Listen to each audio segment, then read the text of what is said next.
السلام عليكم ورحمة الله وبركاته. الحمد لله وحده والصلاة والسلام على من لا نبي بعده وعلى آله وصحبه ومن تبع هديه. أما بعد فاتقوا الله عباد الله. أعوذ بالله من الشيطان الرجيم.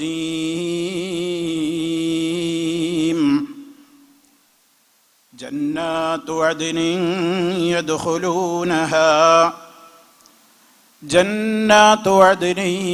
يدخلونها ومن صلح من آبائهم وأزواجهم وذرياتهم والملائكة يدخلون عليهم من كل باب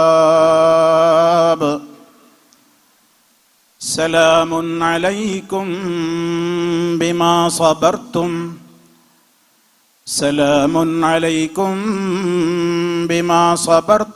فنعم عقبى الدار.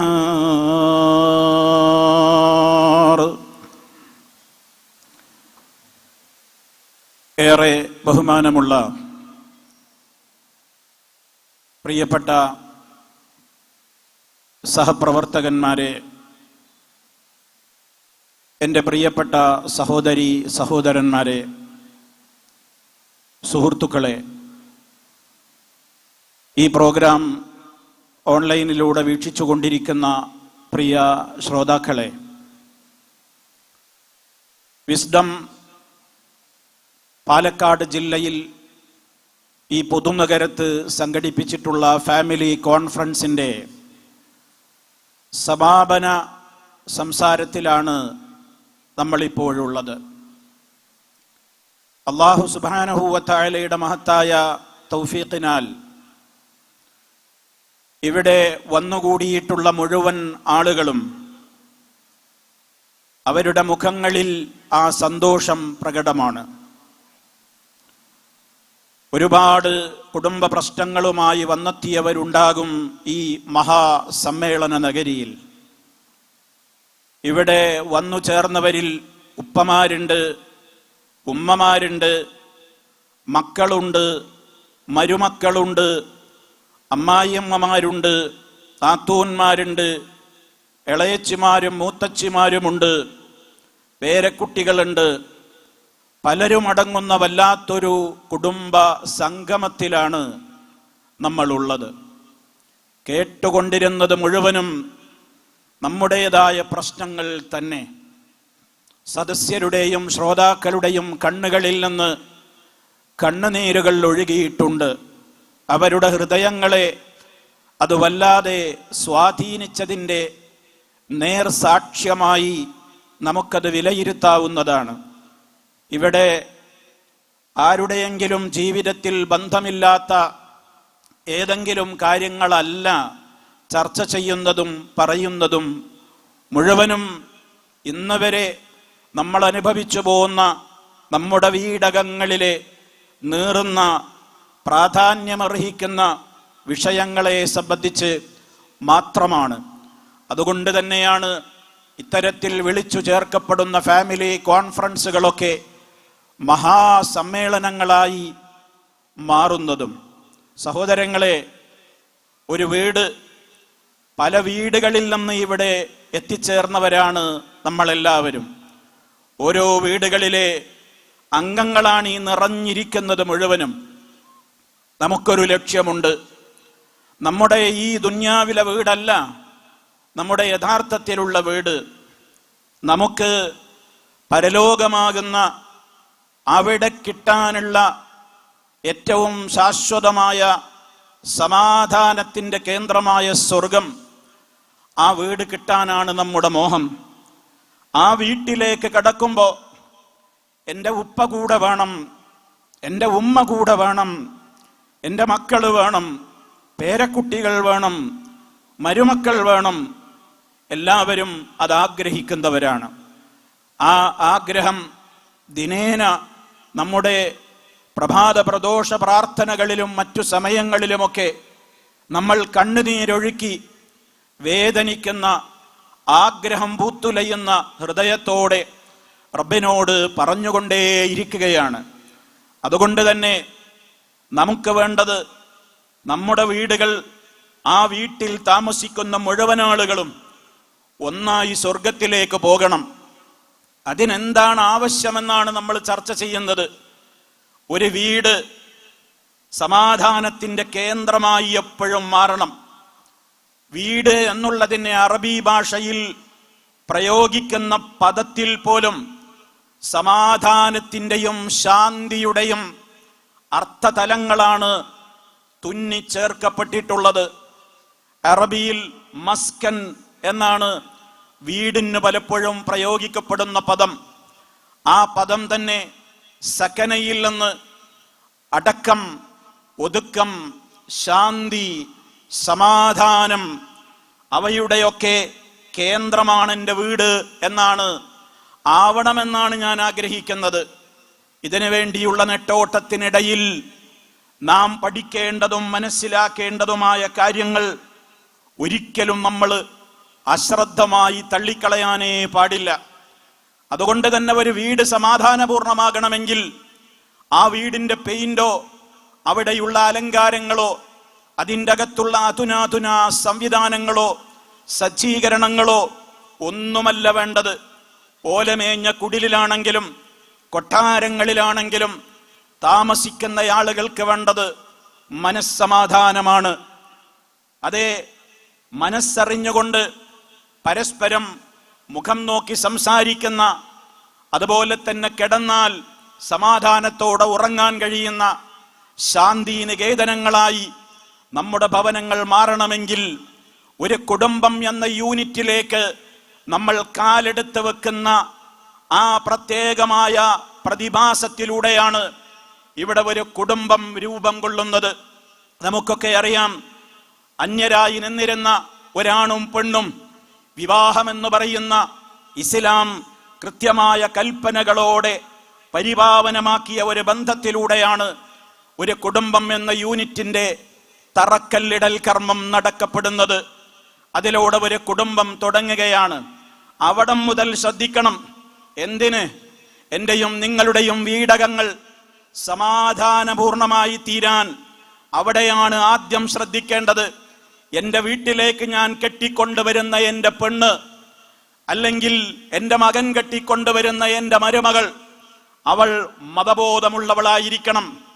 അവൾക്ക് അതേ രൂപത്തിലുള്ള ഏതൊക്കെ ഗുണങ്ങൾ വേണ്ടതുണ്ടോ അതൊക്കെ ഉണ്ടാവണം. സൗന്ദര്യമുണ്ടായിക്കോട്ടെ, സമ്പത്തുണ്ടായിക്കോട്ടെ, തറവാടിത്ത മേന്മയുണ്ടായിക്കോട്ടെ, അതൊക്കെ ഉണ്ടായിക്കോട്ടെ. ഇസ്ലാം അതിനൊന്നും എതിരല്ല. പക്ഷേ മഹാനായ നബി സല്ലല്ലാഹു അലൈഹി വസല്ലമ നമ്മളോട് പറഞ്ഞത്, ഒരു സ്ത്രീ വിവാഹം കഴിക്കപ്പെടാറുള്ളത്, ഒരു പുരുഷൻ വിവാഹം കഴിക്കുന്നത് ഒരു പെണ്ണിന്റെ സമ്പത്ത് നോക്കും. തുൻകഹുൽ മർഅതു ലിമാലിഹാ വലിഹസബിഹാ വലിജമാലിഹാ വലിദീനിഹാ ഫളഫർ ബിദാത്തിദ്ദീൻ തരിബത് യദാക്. ബുഖാരിയിലും മുസ്ലിമിലും ഒക്കെ ഹദീസ് നമുക്ക് കാണാൻ സാധിക്കും. വിവാഹം കഴിക്കപ്പെടുമ്പോൾ ആളുകൾ മാനദണ്ഡമായി കാണുന്ന ചില കാര്യങ്ങളാണ് ആ പറയുന്നത്. സമ്പത്ത് നോക്കും, തറവാടിത്തം നോക്കും, സൗന്ദര്യം നോക്കും, ദീനും നോക്കും. നാലാമതേ ദീന് പറഞ്ഞുള്ളൂ. കാരണം മനുഷ്യ പ്രകൃതം അറിയുന്ന റബ്ബിന്റെ വഹി അനുസരിച്ച അള്ളാന്റെ റസൂല് പറയുന്നത്. എല്ലാവരും ആദ്യം അതിനൊക്കെ തന്നെയാണ്, ആ പറഞ്ഞ മൂന്നിനൊക്കെ തന്നെയാണ് അധികവും പരിഗണന കൊടുക്കുക. നാലാമതേ ദീൻ പറഞ്ഞുള്ളൂ. എന്നിട്ട് മഹാനായ മുത്ത മുസ്തഫ സല്ലല്ലാഹു അലൈഹി വസല്ലം പറഞ്ഞു, ഈ പറഞ്ഞ നാലെണ്ണത്തിൽ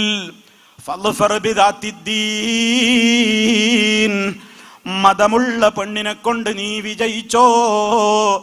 തരിബത് യദാക്, നിന്റെ ഇരു കൈകളും മണ്ണിൽ പുരണ്ട് നീ അധ്വാനിക്കേണ്ടി വന്നാലും ഒരു ദീനുള്ള പെണ്ണിനെ കെട്ടിയതിന്റെ പേരിൽ അവൾക്ക് സമ്പത്ത് കുറച്ച് കുറവാണ്, മറ്റു പ്രയാസങ്ങളൊക്കെ നിനക്ക് നേരിടേണ്ടി വന്നാലും ദീനുള്ള പെണ്ണിനെ കെട്ടിയിട്ട് നീ വിജയിച്ചോ എന്ന് നബി സല്ലല്ലാഹു അലൈഹി വസല്ലമ പറയുമ്പോൾ നമ്മൾ ചിന്തിക്കുക, ഇതേപോലെ തന്നെയാണ് തൻ്റെ മകൻ കല്യാണം കഴിച്ചു കൊണ്ടുവരുന്ന പെണ്ണിന്റെ കാര്യത്തിൽ മാത്രമല്ല, തൻ്റെ മകളെ അങ്ങോട്ട് കൊടുക്കുമ്പോഴും ആർക്കാണ് കല്യാണം കഴിപ്പിച്ചു കൊടുക്കുന്നത്?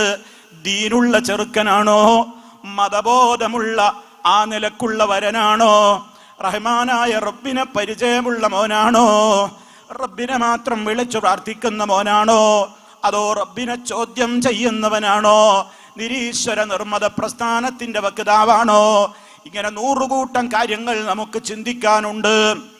ചുരുക്കി പറയട്ടെ സഹോദരങ്ങളെ, കുടുംബം എന്ന് പറയുന്ന ആ മഹാകാര്യത്തിലേക്ക് നമ്മൾ കാലെടുത്ത് വെക്കുന്ന അതിൻ്റെ 1-ാം തീയതിയായ വിവാഹം, ആ വിവാഹത്തിന്റെ തുടക്കത്തിലേക്ക് നമ്മൾ തെരഞ്ഞെടുക്കുന്ന ഇണകൾ മതബോധമുള്ളവരായിരിക്കാനാണ് നമ്മൾ ചിന്തിക്കേണ്ടത്.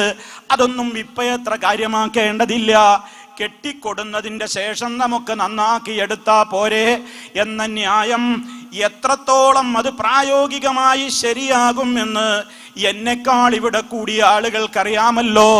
ഞാൻ ആ തലങ്ങളിലേക്ക് കൂടുതൽ പോവുകയല്ല. പക്ഷേ നമ്മൾ ചിന്തിക്കണം, റഹ്മാനായ റബ്ബ് പറയുന്ന സമാധാനത്തിൻ്റെയും ശാന്തിയുടെയും വിളതിലമായി പിശാച്ചിന്റെ കേളീരംഗമായി നമ്മുടെ വീടൊരിക്കലും പിശാച്ചിന്റെ കേളീരംഗമായി മാറാതെ സമാധാനത്തിന്റെ കേന്ദ്രമായി മാറണമെങ്കിൽ അവിടെ പാർക്കുന്നവർക്ക് മുഴുവനും ഈമാന് വേണം. ഈമാനിൽ ഏറ്റവും മികച്ചു നിൽക്കുന്നത് അൽ ഈമാനു ബില്ലാഹ്. നിന്നെ പടച്ച റബ്ബില്ലേ, നമ്മെ പടച്ച റബ്ബില്ലേ, ആ റബ്ബിനെ നമുക്കറിയാമോ? ആ റബ്ബിനെ പേടിയുണ്ടോ? ആ റബ്ബിനെ ഭയപ്പെടുന്നവരാണോ? ആ റബ്ബിൽ തവക്കുലുള്ള പെണ്ണാണോ ആണാണോ? ആ റബ്ബിന്റെ ഖദാ ഖദറിൽ തൃപ്തിപ്പെടാൻ മാത്രം തവക്കുലുള്ള ആണാണോ പെണ്ണാണോ? ഇതൊക്കെ ചിന്തിക്കേണ്ടതുണ്ട്. അതല്ലെങ്കിലുള്ള പ്രശ്നം എന്താണ്? അല്ലാതെ സംഭവിക്കുന്നിടത്തൊക്കെ കാണുന്ന പ്രശ്നം എന്താണ്? ഉദാഹരണം നോക്കൂ നിങ്ങൾ. ഒരു വീട്ടിൽ ഒരു ചെറുക്കൻ, ഒരു ഭർത്താവ്. ആ ഭർത്താവിന്റെ മനസ്സ് മുഴുവനും തൗഹീദാണ്. ഏകനായ റബ്ബിനെ അല്ലാതെ അവൻ വിളിച്ചു പ്രാർത്ഥിക്കൂല. അവൻ റഹ്മാനായ റബ്ബിനല്ലാതെ നേർച്ച വഴിപാട് കൊടുക്കൂല. ഏത് പ്രതിസന്ധി ഘട്ടത്തിലാണെങ്കിലും എൻ്റെ റബ്ബ് വിധിച്ചതല്ലാതെ എനിക്കൊന്നും സംഭവിക്കൂല എന്ന ദൃഢമായ നിശ്ചയത്തോടെ ഞാൻ ഒരിക്കലും പാത വിട്ട് സഞ്ചരിക്കൂല. എൻ്റെ റബ്ബിൻ്റെ ആ കൃത്യമായ പിടുത്തത്തിൽ നിന്ന് ഞാൻ ഒരിക്കലും അവനിലുള്ള തവക്കുലിൽ നിന്ന് ഞാൻ വഴിമാറിപ്പോകൂല എന്ന ദൃഢനിശ്ചയമുള്ള ഒരു പുരുഷനും അതേ അവസരത്തിൽ പ്രശ്നങ്ങളും പ്രയാസങ്ങളും ഒക്കെ തീരണമെങ്കിൽ അല്ലാഹു മാത്രം പോരാ, അല്ലാഹു അല്ലാത്തവരോടും പറഞ്ഞേ പറ്റൂ, അവരോടും പ്രാർത്ഥിച്ചേ പറ്റൂ, അവർക്കും നേർച്ച വഴിപാടുകൾ കൊടുത്തേ പറ്റൂ. അവരുടെ പേരിലും ആടിനെയും കോഴിയെയും ഒക്കെ ഒഴിഞ്ഞിട്ട് നേർച്ചയാക്കി അറവ് നടത്തിയാലേ പറ്റൂ എന്ന് വിശ്വസിക്കുന്ന ഒരു പെണ്ണും തമ്മിൽ വിവാഹം നടന്നാൽ ആ വീട്ടിൽ എങ്ങനെ സമാധാനമുണ്ടാകാനാണ്? അവിടെ പിന്നെ എങ്ങനെയാണ് ശാന്തി ഉണ്ടാവുക? ഒന്ന് ഇരുട്ടാണ്, മറ്റൊന്ന് വെളിച്ചമാണ്. ഏതെങ്കിലും ഒന്ന് പോയാലല്ലാതെ അവിടെ പിന്നെ ഒന്നിന് നിലനിൽപ്പില്ല. ഇത് ഏറ്റവും പ്രാധാന്യമുള്ള കാര്യമാണ്. ചിലപ്പോൾ നമുക്ക് ചോദിച്ചേക്കും, നിരീശ്വരവാദികള്, മതമില്ലെന്ന് പറയുന്നവര്, തെമ്മാടികള്, മറ്റു തോന്നിവാസികള്, ലഹരിയുടെ വക്താക്കള്, ഇവരൊക്കെ കല്യാണം കഴിച്ചിട്ട് സുഖമായി ജീവിക്കുന്നില്ലേ മൗലവി? പിന്നെ എന്താ നിങ്ങൾ ഈ പറയുന്നത്? ദീനുണ്ടെങ്കിലേ സമാധാനമുണ്ടാകൂ എന്ന്. അത് ദുന്യാവ് മാത്രം ചിന്തിക്കുന്നവരുടെ ചിന്തയാണ്. എന്റെയും നിങ്ങളുടെയും ചിന്ത ഈ ദുന്യാവിലെ വീട്ടിലെ സമാധാനം മാത്രമല്ല, നമ്മുടെ ചിന്ത ആഖിറത്തിൽ രക്ഷപ്പെടലാണ്, അവിടെ സമാധാനം കിട്ടലാണ്, അവിടെ സ്വർഗത്തിലേക്ക് കയറിക്കോ എന്ന് പറയുന്നവരുടെ കൂട്ടത്തിൽ ഞാൻ കയറുമ്പോ എൻ്റെ ബാപ്പ വേണം, ഉമ്മ വേണം, ഭാര്യ വേണം, ഭർത്താവ് വേണം, മക്കൾ വേണം, പെങ്ങൾ വേണം, എല്ലാവരും വേണം എന്ന് മോഹിക്കുന്നവരാണ്. അതുകൊണ്ട് തന്നെ പ്രതിസന്ധികളും പ്രയാസങ്ങളും ഒക്കെ ഒരു വീട്ടിൽ എപ്പോഴും ഇങ്ങനെ വന്നു പോകുന്നതാണ്. അതിൽ നിന്ന് ആരും ഒഴിവല്ലല്ലോ. റബ്ബ് പറഞ്ഞതല്ലേ സൂറത്തുൽ ബഖറയിലൂടെ 155-ാമത്തെ ആയത്തിൽ പറഞ്ഞില്ലേ, വലനബലുവന്നകും ബിശൈഇൻ മിനൽ ഖൗഫി വൽ ജൂഇ വനഖ്സിൻ മിനൽ അംവാലി വൽ അൻഫുസി വസ്സമറാത്തി വബശ്ശിരിസ് സാബിരീൻ. ഞാൻ കൂടുതൽ അത് വിശദീകരിച്ചു പറയുന്നില്ല. അല്ലാഹു ആ വചനത്തിലൂടെ പറയുന്നത് നിങ്ങളെ ഭയം കൊണ്ട് പരീക്ഷിക്കുക തന്നെ ചെയ്യും. അതുപോലെ തന്നെ വിശപ്പ്, ദാരിദ്ര്യം കൊണ്ട് നിങ്ങളെ പരീക്ഷിക്കുക തന്നെ ചെയ്യും. ശാരീരികമായ കമ്മികൾ, രോഗങ്ങളാവാം, ഉറ്റവരുടെ ഉടയവരുടെ മരണങ്ങളാവാം, സാമ്പത്തികമായ നഷ്ടങ്ങളാവാം. അങ്ങനെ പല വിധത്തിലും പരീക്ഷണം നിങ്ങൾക്കുണ്ടായിക്കൊണ്ടേയിരിക്കും. അതിൽ നിന്നൊന്നും ആരും ഒഴിവാകില്ല. ദുന്യാവിൽ അങ്ങനെയൊക്കെ ഉണ്ടാകുമെന്നുറപ്പാണ്. അവിടെയാണ് റബ്ബ് പറയുന്നത് വബശ്ശിരിസ് സാബിരീൻ,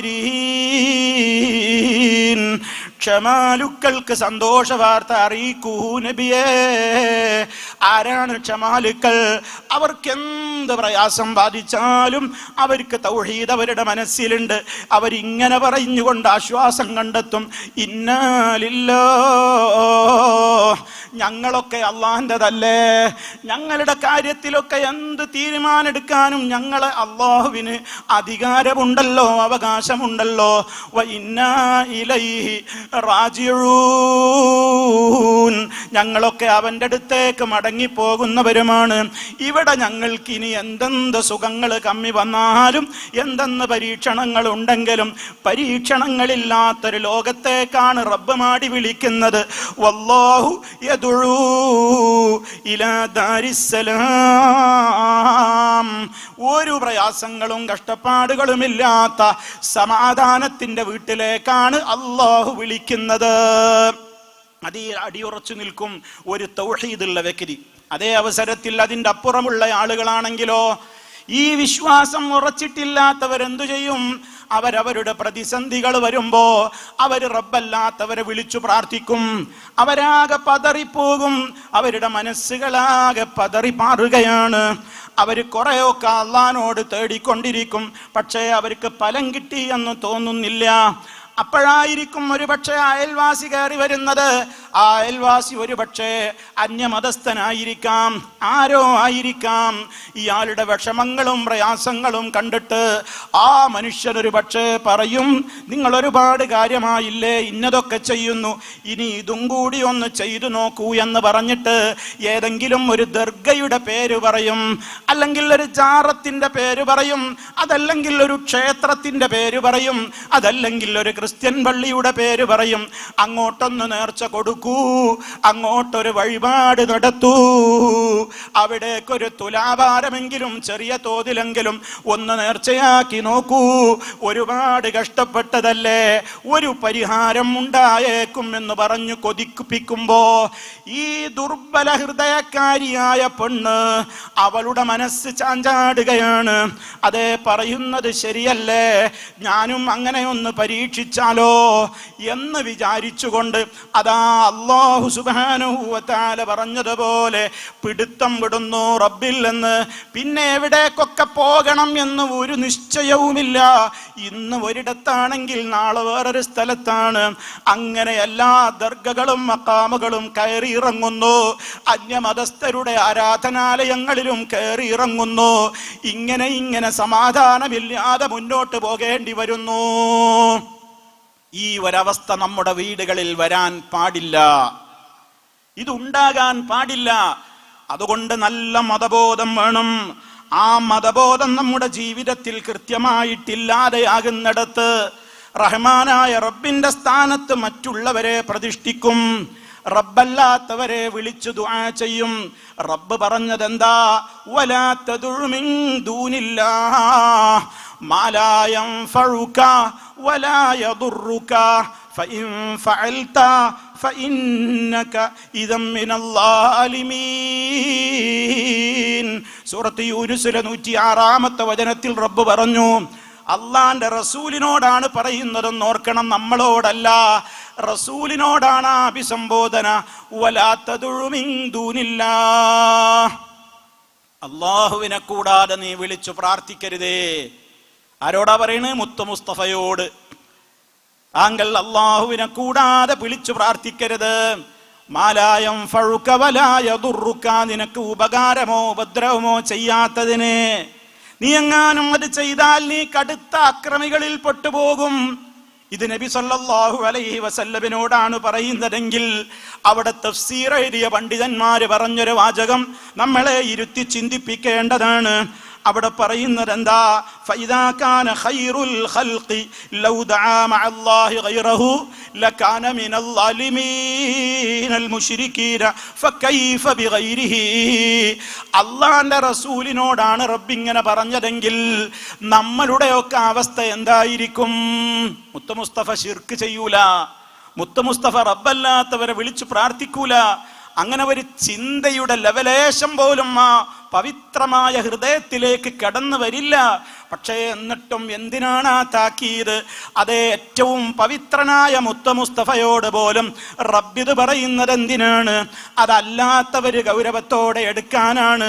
ഞാനോ നിങ്ങളോ റബ്ബിനെ വിട്ട് മറ്റു വല്ലവരെയും വിളിച്ച് തേടിയാൽ എന്റെ പ്രയാസങ്ങൾ വരുന്ന ഘട്ടത്തിൽ മൊഹീദ്ദീൻ ശൈഖേ, ബദരീങ്ങളെ, മമ്പുറത്തെ തങ്ങളെ, CM മടവൂരെ, മുനമ്പത്തെ ബീവി, ഏർവാടിയിലെ ഇബ്രാഹിം ബാദുഷാ, അജ്മീർ ഖാജ, മഞ്ഞക്കുളം ഹുസൈൻ ഖാജ, അതേപോലെയുള്ള ഓരോരുത്തരെ ഞാനങ്ങ് വിളിച്ചു തേടുമ്പോ എന്റെ മനസ്സിന്റെ വിശ്വാസം എന്താണ്? അവരെന്റെ റബ്ബ് കാണും പോലെ കാണുന്നുണ്ട്, കേൾക്കുന്നുണ്ട്, അറിയുന്നുണ്ട്. അവർക്കും എന്നെ സഹായിക്കാൻ അള്ള കഴിവങ്ങ് തീരെഴുതി കൊടുത്തിരിക്കുകയാണ്. അതുകൊണ്ട് വിളിച്ചാൽ പെട്ടെന്ന് വിളിപ്പുറത്ത് ഉത്തരം കിട്ടണമെങ്കിൽ അള്ളാനോട് ഞാൻ നേരിട്ട് പറഞ്ഞിട്ട് കാര്യമില്ല. ഇടയാളന്മാരോട് പറഞ്ഞ് മരിച്ചു മൺമറഞ്ഞു പോയ മഹാത്മാക്കളോട് പറഞ്ഞിട്ട് പേടിയാലല്ലാതെ റബ്ബെനിക്ക് ഉത്തരം ചെയ്യൂല. ഈ വിശ്വാസക്കാരിയോ ഈ വിശ്വാസക്കാരനോ, ഉപ്പമാരെ, ഉമ്മമാരെ, നമ്മുടെ 4 ചുവരുകൾക്കകത്ത് നമ്മുടെ വീടിൻ്റെ അകത്ത് ഉണ്ടെങ്കിൽ ആ വീട്ടിൽ പിന്നെ എന്ത് സമാധാനമാണ് ഉണ്ടാവുക? അവിടെ ചെകുത്താനല്ലേ പൊട്ടിച്ചിരിക്കുക? അവിടെ റഹ്മാനായ റബ്ബിന്റെ മലായിക്കത്തുകൾക്ക് വേദനയല്ലേ? അവരവിടെ നിൽക്കുമോ? അവിടെ റഹ്മത്തിന്റെ മലായിക്കത്തുകൾക്ക് പകരം അവിടെ പിശാചിന്റെ കേളീരംഗമായിട്ടല്ലേ മാറുന്നത്? അതിനാ പറയുന്നത്, കെട്ടിക്കൊണ്ടുവരുന്ന പെണ്ണിനെ നന്നായി പരിശോധിച്ചോ, ദീന് പരിശോധിച്ചോ, കൊടുക്കുന്ന ചെറുക്കനെ പരിശോധിച്ചോ, അവന്റെ ദീന് പരിശോധിച്ചോ. കാരണം ഇതൊക്കെ പരലോകബോധമുള്ള കുടുംബങ്ങളോടാ ഞാൻ പറയുന്നത്. എന്നോടും നിങ്ങളോടുമാണ് ഞാൻ ഈ പറയുന്നത്. നമ്മൾ ഇതിന്റെ ഒക്കെ ആളുകളാണ്. നമ്മുടെ ജീവിതം ദുന്യാവിൽ ഒതുങ്ങും എന്ന ഒരു ധാരണയും നമുക്കില്ല. നമുക്ക് പോകേണ്ട ലോകത്തെ കുറിച്ചാണ് നമ്മുടെ വേവലാതി. നമുക്ക് ചെന്ന് ചേരേണ്ട ലോകത്തെ കുറിച്ചാണ് നമ്മുടെ എല്ലാ ആദിയും വ്യാധിയും ഉള്ളത്. അതുകൊണ്ട് അത് ഭയപ്പെടുന്നവരോടാണ് ഞാൻ പറയുന്നത്. റഹ്മാനായ റബ്ബ് പറഞ്ഞില്ലേ, ഫദക്കിർ, മുന്നറിയിപ്പ് കൊടുക്കൂ നബിയേ, ഫഇന്ന ദിക്റാ, തീർച്ചയായും മുന്നറിയിപ്പുകളും സതുപദേശങ്ങളുമൊക്കെ എല്ലാവർക്കും ഉപകരിക്കും എന്ന് അള്ള തന്നെ പറഞ്ഞിട്ടില്ല. പിന്നെ നമ്മൾ എന്തിനത് ആശിക്കണം? പക്ഷേ തൻഫഉൽ മുഅ്മിനീൻ, ഈമാനുള്ളവർക്ക് ഉപകരിക്കും നബിയേ. ഈമാനുള്ള മനസ്സുകളോടാണ് ആത്മാർത്ഥമായി ഞാൻ ഈ വാക്കുകൾ പറയുന്നത്. അതുകൊണ്ട് നമ്മുടെ ചിന്തയിൽ അതുണ്ടാകണം. അതേപോലെ തന്നെ നമ്മുടെ കുടുംബത്തിൽ വരുന്ന മറ്റൊരു പരീക്ഷണമാണ് വിവാഹം കഴിഞ്ഞ് ഭാര്യ ഭർത്താക്കൾ അങ്ങനെ മുന്നോട്ട് പോകുമ്പോ, കുറച്ചു ദിവസം കഴിയുമ്പോ, കുറച്ചൊക്കെ അവരുടെ ജീവിതം ഇങ്ങനെ കഴിയുമ്പോ അതേ ഒരു കുഞ്ഞിക്കാല് കാണാതാവുകയാണ്. കുട്ടികളെ കാണുന്നില്ല. അപ്പൊ ഇങ്ങനെ ആളുകൾ ചോദിക്കാൻ തുടങ്ങും. ആദ്യം അയൽക്കാര് തുടങ്ങും, ബന്ധപ്പെട്ടവര് തുടങ്ങും. അർത്ഥം വെച്ചുള്ള നോട്ടമുണ്ടാകും, അർത്ഥം വെച്ചുള്ള മുനയുള്ള വാക്കുകൾ ഉണ്ടാകും. ഒന്നുമായില്ല അല്ലേ, ഒന്നും ആയില്ല അല്ലേ, എന്തേ എന്നാവോ? ആർക്കാ പ്രശ്നം മോളെ? നിനക്കാണോ അതോ ഇക്കാക്കാണോ? ആരെയും കണ്ടില്ലേ? അലോപ്പതി നോക്കിയില്ലേ? ആയുർവേദം നോക്കിയില്ലേ? ഹോമിയോപ്പതി നോക്കിയില്ലേ? യുനാനി നോക്കിയില്ലേ? എന്തേ എന്തേ എന്തേ എന്ന ഈ ചോദ്യങ്ങൾക്കൊടുവിൽ പതറിപ്പോകുന്ന ആ പാവം ദമ്പതികൾ, അവിടെ ഒരു പ്രശ്നം വരെയാണ്. ഇതെല്ലാവരുടെ ഒരു വീക്ക്നെസ് ആണ്. ഒരു പരീക്ഷണത്തിന്റെ ഘട്ടമാണ്. അത് ഭൗതികമായ അതിൻ്റെ നിർമാർജനത്തിന് നിവാരണത്തിന് ശ്രമിക്കുന്ന ഭൗതികന്മാരും അത് മുതലെടുക്കും. അതിനേക്കാൾ അപ്പുറം ആത്മീയ മേഖലയിലെ ചൂഷകന്മാരും പത്തി വിടർത്തിയാടുന്നൊരു മേഖലയാണ് ഈ ഒരു സന്താനമില്ലായ്മ. അവിടെ ഇങ്ങനെ പ്രശ്നം ഉണ്ടാകുമ്പോൾ ഇവരിങ്ങനെ കുറേ ചെയ്തു നോക്കി, കാര്യമൊന്നുമില്ല. അവസാനം നേരത്തെ പറഞ്ഞതുപോലെ ഓരോരുത്തർ പറയും, ഒരാചാര്യക്ക് ഗുരുവായൂർ അമ്പലത്തിലേക്ക് തുലാഭാരത്തിന് നേർച്ചയാക്കിയപ്പോ വേങ്ങരക്കാരനായ ഒരു അബൂബക്കർ ഹാജിക്ക് കുട്ടിയെ കിട്ടിയിട്ടുണ്ട്. അതൊന്ന് നോക്കിയാലോ. ഒരയൽവാസി, ഒരു സാധുവാണ്, അയാളുടെ വിശ്വാസം അങ്ങനെയാണ്, അയാളെ കുറ്റം പറഞ്ഞിട്ട് കാര്യമില്ല. ഒരു നാരായണൻ കുട്ടിയാണ്, അല്ലെങ്കിൽ ഒരു ഗോപാലനാണ്, അവൻ വിശ്വസിക്കുന്ന അവന്റെ വിശ്വാസമാണ്, നമുക്ക് എതിർക്കേണ്ടതില്ല. അവൻ വന്നു പറയുന്നു, ഇവരുടെ വിഷമവും പ്രയാസവും ഒക്കെ കണ്ടിട്ട് ആ മനുഷ്യൻ വന്നു പറയാണ്. പക്ഷേ ഈമാനുള്ള വ്യക്തിയാണെങ്കിലോ അവൻ ആ വാക്കുകളൊക്കെ കേട്ട് മറുചെവിയിലൂടെ അങ്ങ് തള്ളിക്കളയും. അവരങ്ങനെ കരഞ്ഞ് തേടും റബ്ബിനോട്. ഏതുപോലെ തേടും? അവർ5 നേരം അല്ലാഹുവിനോട് തേടുന്നുണ്ട്, റബ്ബേ നീ അനുഗ്രഹിച്ചവരുടെ വഴിയിലാണ് എനിക്ക് ചേരേണ്ടത്.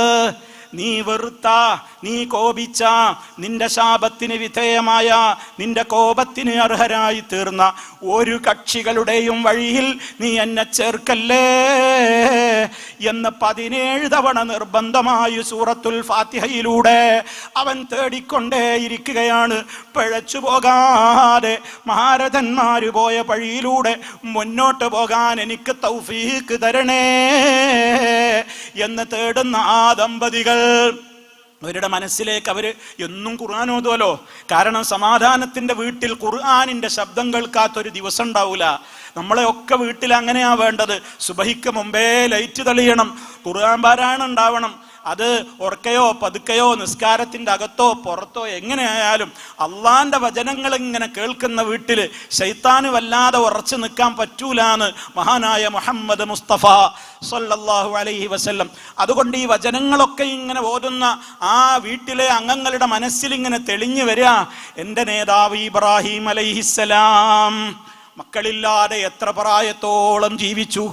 എൻ്റെ നേതാവ് സക്കരിയ അലൈഹിസ്സലാം മക്കളില്ലാതെ എത്ര കാലം ഈ ലോകത്ത് ജീവിച്ചു. അവരാരും കഴിഞ്ഞു പോയ നൂഹ് നബിയോട് തേടിയില്ലല്ലോ, അവരാരും കഴിഞ്ഞു പോയ മറ്റു പ്രവാചകന്മാരോടും തേടിയില്ലല്ലോ. മറിച്ച് മഹാനായ ഇബ്രാഹിം നബി അലൈഹിസ്സലാം റഹ്മാനായ റബ്ബിനോട് തേടിയതെന്താണ്? റബ്ബി ഹബ്ലി മിനസ്സാലിഹീൻ. എൻ്റെ റബ്ബേ, ഇബ്രാഹിം നബിയുടെ വിളിയാണത്, ഇബ്രാഹിം നബിയുടെ വിളിയാണ്. ആരാ ഇബ്രാഹിം അലൈഹിസ്സലാം? റബ്ബിന്റെ ഉറ്റമിത്രമാണ്, ഖലീലാണ്. എന്ത് ചോദിച്ചാലും തരാമെന്ന് ഓഫറുള്ള വ്യക്തിത്വം. അതേ പതറാതെ റബ്ബിനോട് തേടുകയാണ്. ഒരു ദിവസം തേട്ടിയ തേട്ടമെന്ന് വിചാരിക്കരുത്, കൊല്ലങ്ങളോളമാണ് മഹാനായ ഖലീലുള്ളാഹ് കുട്ടികളില്ലാതെ വിഷമിച്ചതൊന്ന് മനസ്സിലാക്കണം. ആ വ്യക്തിത്വമാണ് തേടുന്നത്. റബ്ബി, എൻ്റെ റബ്ബേ, സദവൃത്തരില്ലെന്ന് നീ എനിക്കൊരു മോനെ തരണേ. നിരന്തരം തേടുന്നു. സക്കരിയ അലൈഹിസ്സലാം തേടുന്നു. ഒരു ദിവസമല്ല, ഒരു മാസമല്ല, 10 വർഷമല്ല തേടിയത്. റബ്ബേ, എനിക്ക് ജരാനരകൾ ബാധിച്ചല്ലോ. അതിൻ്റെ അർത്ഥം എന്താണ്? ഞാൻ വയോവൃദ്ധനായി. അപ്പൊ കല്യാണം കഴിഞ്ഞിട്ട് വയോവാർദ്ധക്യത്തിലേക്ക് എത്തുന്ന ഒരു വൃദ്ധനായ വ്യക്തി പ്രാർത്ഥിക്കുമ്പോ എത്ര കൊല്ലം ആ മനുഷ്യൻ പ്രാർത്ഥിച്ചിട്ടുണ്ടാകും. ആ മഹാനായ വ്യക്തിത്വവും അതേ പാതവിട്ട് സഞ്ചരിച്ചിട്ടില്ല. റഹ്മാനായ റബ്ബിനോട് കൈകൾ ഉയർത്തിക്കൊണ്ട് തേടുകയാണ്. റഹ്മാനായ റബ്ബേ, റബ്ബി ഹബ്ലി മിൻ ലദുൻക ദുരിയതൻ തയ്യിബ ഇന്നക സമീഉദ് ദുആ. റബ്ബേ, നിന്റെ അടുക്കൽ നിന്ന് നീ എനിക്ക് നല്ലവരായ ശുദ്ധന്മാരായ സന്താനങ്ങളെ തരണേ. നീയാണല്ലോ, അല്ല നീ മാത്രമാണല്ലോ പ്രാർത്ഥന കേൾക്കുന്നവൻ, നീ മാത്രമാണല്ലോ. വേറെ ആരോടും തേടിയില്ല. എത്രയെത്ര നബിമാര് കഴിഞ്ഞു പോയി. ഇബ്രാഹിം നബിയുണ്ട്, യാക്കൂബ് നബിയുണ്ട്, പലരും കഴിഞ്ഞു പോയിട്ടുണ്ട്. സക്കരിയ അലൈഹിസ്സലാം നേർക്ക് നേരെ മറിയം ബീവിയുടെ മുമ്പിൽ ഭക്ഷണമില്ലാത്ത സമയത്ത് ഭക്ഷണം കൊണ്ടുവച്ച ആളെ കാണുന്നില്ല. കറാമത്തിന്റെ അടയാളമായി മറിയം ബീവിയുടെ മുമ്പിൽ അവിടെ അതാ അത്ഭുതകരമായ ഭക്ഷണം കാണുന്ന കറാമത്ത് കണ്ടിട്ടും മറിയം ബീവിയെ ഒരു കുട്ടിയെ തരണേ എന്ന് ബീവിയോട് തേടാതെ ആ സ്ഥലത്ത് വച്ചും ഹുനാലിക ആ കറാമത്തൊക്കെ നേരിൽ കണ്ട നേരത്തു പോലും ഹുനാലിക സക്കരിയ അലൈഹിസ്സലാം ദുആ ചെയ്യുകയാണ്. ആരോട്? റബ്ബഹു, തന്റെ റബ്ബിനോടാണ് ദുആ ചെയ്യുന്നത്. കറാമത്തുള്ള മറിയം ബീവിയോടല്ല, മറ്റേതെങ്കിലും മുൻകഴിഞ്ഞു പോയിട്ടുള്ള മഹാത്മാക്കളോടല്ല. മറിച്ച് അവർക്കാർക്കും കുട്ടികളെ തരാൻ കഴിയൂല. കാരണം എന്താ? റബ്ബ് പറഞ്ഞിട്ടുണ്ട്, വലില്ലാഹി മുൽക്കുസ് സമാവാതി വൽ അർദ് യഖ്ലുഖു മാ യശാ യഹബു ലിമൻ യശാഉ ഇനാസാ വയഹബു ലിമൻ യശാഉ الذുകൂർ ഔ യുസവ്വിജുഹും ദുക്റാനൻ വഇനാസാ വയജ്അലു മൻ യശാഉ അഖീമാ ഇന്നഹു അലീമുൻ ഖദീർ. ഇത് ഓതുന്ന ഉമ്മമാരെ, ഉപ്പമാരെ, സൂറത്തു ശൂറ എന്ന് പറയുന്ന അധ്യായം മറിച്ചു നോക്കതിന്റെ അവസാന ഭാഗത്ത് 50-ാമത്തെ ആയത്തിൽ നമുക്ക് കാണാം, റഹ്മാനായ റബ്ബിനാണ് ലോകത്തിന്റെ മുഴുവനും തദ്ബീറുള്ളത്. അവനാണ് മുദബ്ബിറുൽ ആലം. മുദബ്ബിറുൽ ആലമും ലോകത്തിന്റെ മാലിക്കുൽ മുലൂക്കും എല്ലാമായ റബ്ബ് ആകാശഭൂമികളുടെ മുഴുവൻ അധികാരവും അവനുള്ളതാണ്. അവനാണ് അവൻ ഉദ്ദേശിക്കുന്നതിനെ ഈ ലോകത്ത് പടക്കുന്നത്. ചിലർക്കവൻ പെൺമക്കളെ മാത്രം കൊടുക്കും, ചിലർക്കവൻ ആൺകുട്ടികളെ മാത്രം കൊടുക്കും, ചിലർക്കവൻ ആണിനെയും പെണ്ണിനെയും കലർത്തിക്കൊടുക്കും. വേറെ ചിലർക്കോ ഒന്നും കൊടുക്കാതെ മക്കളില്ലാതെയും അല്ലാഹു സുബ്ഹാനഹു വ തആല അവരെ ആക്കി മാറ്റും.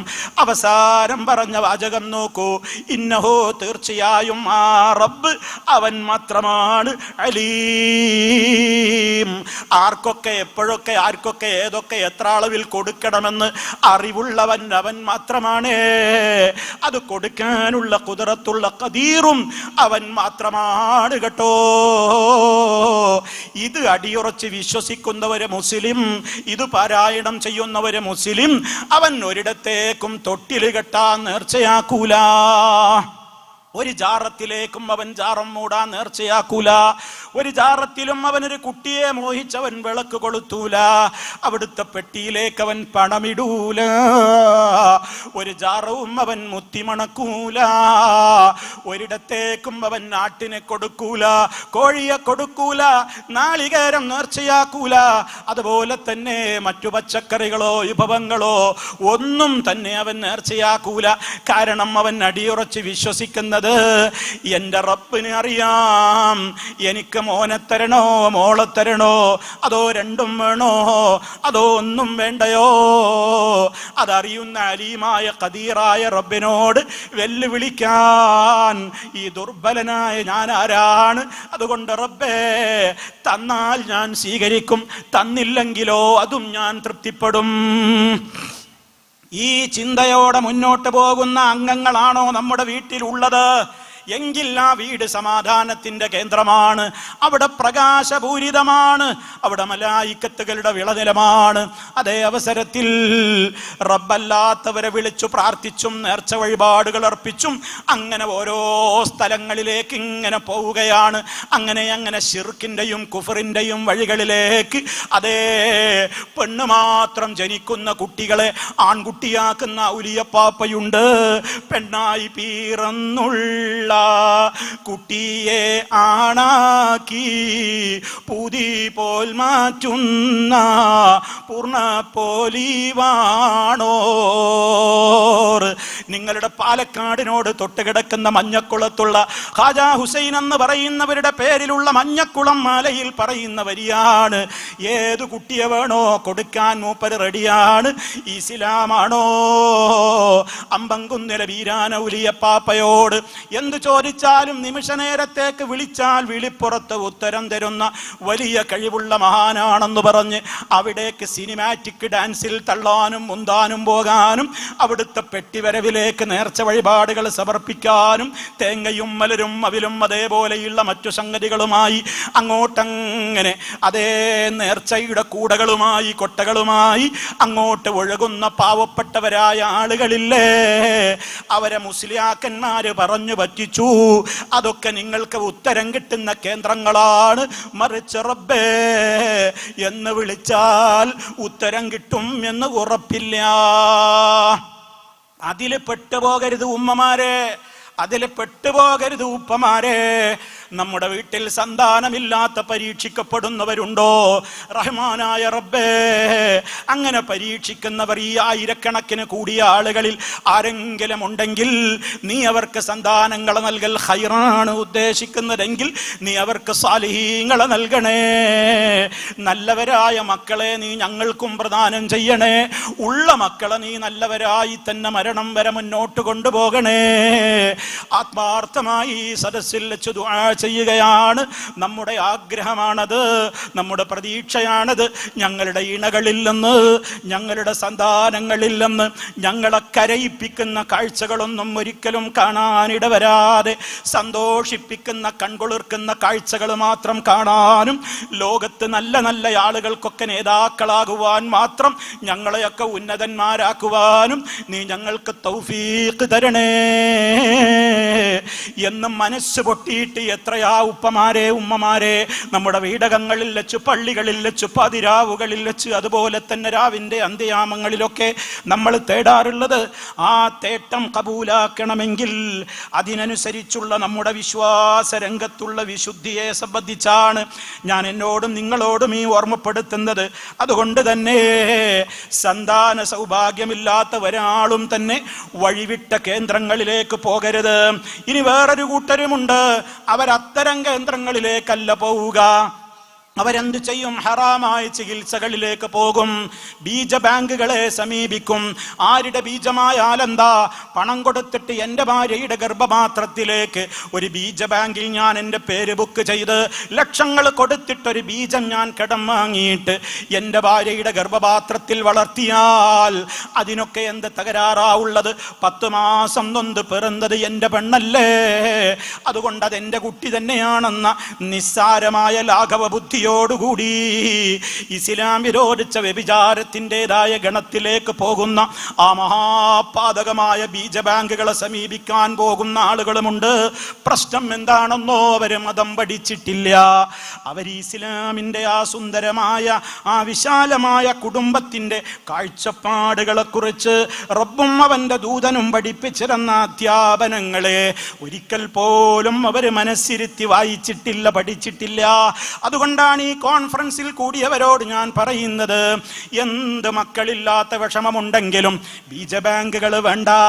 നമ്മുടെ മോനാണോ മോളാണോ എന്ന് ഉറപ്പില്ലാത്ത ഒരു ചികിത്സാരിയുടെ പിന്നാലെയും പോകണ്ട, ഒരു ഡോക്ടറുടെയും പിന്നാലെ പോകണ്ട.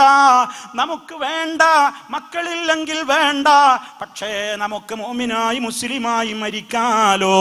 സ്വർഗത്തിലെത്തുമ്പോ ഇണകളെ കിട്ടൂലേ, മക്കളെ കിട്ടൂലേ, അവിടെ വിൽദാനില്ലേ, നല്ല നല്ല കുഞ്ഞുമക്കളില്ലേ, പരിചാരകന്മാരായി ചുറ്റിലും കോപ്പകളുമായി സഞ്ചരിക്കുന്ന പൊന്നുമക്കളില്ലേ. അത് തടഞ്ഞിട്ട് ഇവിടെ ഹറാമിന്റെ മോനെന്തിനാ നമുക്ക്? ഹറാമിലൂടെ ജനിച്ച മോളെന്തിനാ നമുക്ക്? ഗർഭപാത്രം വാടകക്ക് കൊടുക്കുന്ന ആ ഒരു രൂപത്തിലുള്ള ചിന്തക്ക് എന്താ ഒരു തകരാറെന്ന് ചോദിക്കുന്ന മുസ്ലിം പേരുള്ള പെണ്ണുങ്ങളുണ്ട്. ചിന്തിച്ചു പോകരുത് ഉമ്മമാരെ, നമുക്കങ്ങനെ ഒരു വാടക വേണ്ട. ഗർഭപാത്രം വാടകക്ക് കൊടുത്തുകൊണ്ടുള്ളൊരു സംവിധാനം വേണ്ട. അതുപോലെയുള്ള സംശയാസ്പദമായ ഇഞ്ചക്ഷനുകൾ പറഞ്ഞുകൊണ്ട് കുട്ടിയുണ്ടാകും എന്ന് ഏത് ഡോക്ടർ നമ്മളോട് വാഗ്ദാനം പറഞ്ഞാലും വേണ്ടെന്ന് വെച്ചോ. നമുക്ക് സംശയമുള്ള ഉള്ളതൊന്നും വേണ്ട. റബ്ബ് നമുക്ക് സമാധാനം തരുമാറാകട്ടെ. അപ്പൊ സഹോദരന്മാരെ, ആ മേഖലയിലും നമ്മൾ ശ്രദ്ധിക്കേണ്ട കാര്യം അതാണ്.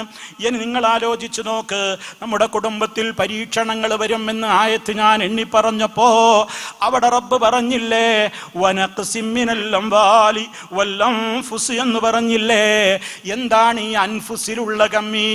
ശാരീരികമായിട്ടുള്ള രോഗങ്ങൾ തന്നെയാണത്. അതുപോലെ തന്നെ മറ്റൊരു തഫ്സീർ, ശാരീരികമായ രോഗം അങ്ങനെ അധികമായിട്ടോ ഇനി രോഗമൊന്നും വരാതെ തന്നെയോ ബന്ധപ്പെട്ടവരുടെ പെട്ടെന്നുള്ള മരണങ്ങളുമാകാം. ഇതൊക്കെ സംഭവിച്ചാൽ പതറാൻ പാടില്ല, പതറിപ്പോകാൻ പാടില്ല. എന്തു ചെയ്യണം നമ്മൾ? റബ്ബേ, നീ നിശ്ചയിച്ചതാണ്, നിന്റെ തീരുമാനമാണ്. അങ്ങനെ രോഗങ്ങൾ വരുമ്പോ നമുക്ക് ചെയ്യാവുന്നതൊക്കെ നമ്മൾ ചെയ്യണം. വെറുതെ അള്ളാഹുടെ തീരുമാനമാണെന്ന് മേൽപോട്ട് കിടന്ന് ചിന്തിക്കാനല്ല പറഞ്ഞത്. തദാവൗ, ഓ വിശ്വാസികളെ, നിങ്ങൾ ചികിത്സിക്കണേ. അള്ളാഹുവിൻ്റെ ഈ ഭൂമി ലോകത്തേക്ക് ഒരു രോഗവും അവൻ ഇറക്കിയിട്ടില്ല. അതിനൊക്കെ അവൻ മരുന്നും നിശ്ചയിച്ചിട്ടല്ലാതെ അറിഞ്ഞവരത് അറിഞ്ഞു, അറിയാത്തവരെ അത് അറിഞ്ഞിട്ടില്ലെന്നേയുള്ളൂ. രോഗത്തിന് ചികിത്സയില്ലെന്ന് പറയല്ലേ ഒരു മുഅ്മിനായ മനുഷ്യനോട് അള്ളാഹുവിന്റെ റസൂല് പറയുന്നത്. എല്ലാ രോഗത്തിനും ചികിത്സയുണ്ട്. പക്ഷേ ചിലത് നമ്മൾ ജീവിക്കുന്ന കാലഘട്ടത്തിൽ ഡോക്ടർമാരെ കണ്ടെത്തും, ചിലത് കണ്ടെത്തൂല. അടുത്ത തലമുറയിലായിരിക്കും കണ്ടെത്തുന്നത് എന്നതുകൊണ്ട് രോഗത്തിന് ചികിത്സയില്ലെന്ന് വിചാരിച്ചിട്ട് നിരാശപ്പെടരുത്. അതുകൊണ്ട് എന്ത് ചെയ്യാൻ പറഞ്ഞു? റഹ്മാനായ റബ്ബിലേക്ക് നീ ചികിത്സകൾ തേടിക്കോ. ആ ചികിത്സകൾ നീ ചെയ്തോ. ആ ചികിത്സകളിൽ ഹറാമ് കൊണ്ട് ചികിത്സിക്കരുത്. അള്ളാഹ് നിഷിദ്ധമാക്കിയ ഭൗതിക ചികിത്സകളൊന്നും ഹറാമ് കലർന്ന ചികിത്സകൾ ചെയ്യരുത്. ഞാൻ വിശദീകരിക്കുന്നില്ല. അതേപോലെ തന്നെ ആത്മീയമായൊരു ചികിത്സയുണ്ട് നമുക്ക്. അത് നമ്മുടെ റബ്ബിനോടുള്ള മനസ്സ് പൊട്ടിക്കൊണ്ടുള്ള തേട്ടമാണ്. അതേ, എൻ്റെ റബ്ബിനെ കുറിച്ച് എനിക്ക് നല്ല അടിയുറപ്പ വിശ്വാസമാണുള്ളത്. എന്ത്? വൈദാ മരിളുതു وَإِذَا مَرِضْتُ فَهُوَ يَشْفِينِ. എനിക്ക് രോഗം വന്നാൽ എനിക്ക് ശിഫ തരുന്നവൻ എൻ്റെ റബ്ബാണ്. അത് മഹാന്മാരായ പ്രവാചകന്മാരൊക്കെ റബ്ബിനെ പരിചയപ്പെടുത്തിയപ്പോ അവർ പോലും അതാത് കാലഘട്ടത്തിലെ സമൂഹത്തോട് വിളിച്ചു പറഞ്ഞതാണത്. രോഗം തരുന്ന റബ്ബ് അവൻ മാത്രമാണ് ശിഫ നൽകുവാൻ കഴിവുള്ളത്. അതുകൊണ്ട് ഈ കൂട്ടത്തിൽ ഇരിക്കുന്ന എത്രയോ ആളുകളില്ലേ, നമ്മുടെ വീട്ടിൽ നമുക്ക് പെട്ടെന്നൊരു വേദനയിലിളകുകയാണ്, നമ്മളാകെ ഭയപ്പെടുകയാണ്. പെട്ടെന്നതാ ഹോസ്പിറ്റലിലേക്ക് പോകണമെന്ന് തോന്നുന്നു, നെഞ്ചരിയുന്നു, നെഞ്ചിനാകെ ഒരു അസ്വസ്ഥത അനുഭവപ്പെടുന്നു, കൈകാലുകൾ വിറക്കുന്നു. അതേ ഹോസ്പിറ്റലിലേക്ക് പോകാനുള്ള ഏർപ്പാടുകൾ ചെയ്തോളൂ. ആ സമയത്തും നിങ്ങൾ പതറിപ്പോകരുത്. പതറാതെ ആ നിന്ന നിൽപ്പിൽ നിങ്ങൾ എന്ത് ചെയ്യണം? വേദനയുള്ള സ്ഥലത്ത് കൈവക്ക്. ബിസ്മില്ലാ ബിസ്മില്ലാ ബിസ്മില്ലാ. ആ അള്ളാന്റെ വിളിയിലൊക്കെ ഒരു വലിയ ആശയുണ്ട്. എനിക്ക് രോഗം വന്ന എന്നെ ശിഫയാക്കുന്ന റബ്ബിന്റെ നാമത്തിൽ, അള്ളാഹുവിന്റെ നാമത്തിൽ 3 വട്ടം പറയാണ്. എന്നിട്ട് ഞാൻ ആ കൈ അവിടെ നിന്ന് എടുക്കുന്നില്ല. 3 തവണ ഞാൻ എൻ്റെ റബ്ബിന്റെ നാമം മനസ്സിലങ്ങനെ കണ്ട് അടിയുറപ്പോടെ തുടങ്ങുകയാണ് എനിക്ക് പറയാനുള്ള കാര്യം. ഇനി റബ്ബിന്റെ മുമ്പിൽ ഞാൻ വെക്കുകയാണ് എൻ്റെ ആവശ്യം. അഊദു ബില്ലാഹി വഖുദ്റതിഹി മിൻ ശർരി മാ അജിദു വഉഹാദിറു. അല്ലാഹുവേ, നിന്നോട് ഞാൻ ഇതാ കാവൽ തേടുന്നു. അല്ലാഹുവിനോട് ഞാൻ കാവൽ തേടുന്നു. വഖുദ്റതിഹി, അവന്റെ ശക്തിയിൽ അടിയുറച്ച വിശ്വാസത്തോടെ ആ കൃത്യമായ കഴിവുള്ള ഖാദിറായ റബ്ബേ, ഞാനിതാ നിന്നോട് കാവൽ ചോദിക്കുകയാണ്. എന്തില്ലെന്ന്? മിൻ ശർരി മാ അജിദു, ഞാൻ അനുഭവിക്കുന്ന വേദന, എൻ്റെ പ്രയാസം, അതിവിടെ കൂടി നിൽക്കുന്ന എൻ്റെ മക്കൾക്ക് മനസ്സിലായിട്ടില്ല, എൻ്റെ ഭാര്യക്ക് മനസ്സിലായിട്ടില്ല, എൻ്റെ ഭർത്താവിന് മനസ്സിലായിട്ടില്ല, ഉപ്പ ഉപ്പാക്ക് മനസ്സിലായിട്ടില്ല, പേരക്കുട്ടികൾക്ക് മനസ്സിലായിട്ടില്ല. റബ്ബേ, നിനക്കറിയാലോ ഞാൻ അനുഭവിക്കുന്ന വേദന എന്താണെന്ന്. എനിക്കെന്തൊക്കെ പേടിയാണ് ഇപ്പം എൻ്റെ മനസ്സിലേക്ക് കയറി വരുന്നത് എന്ന്.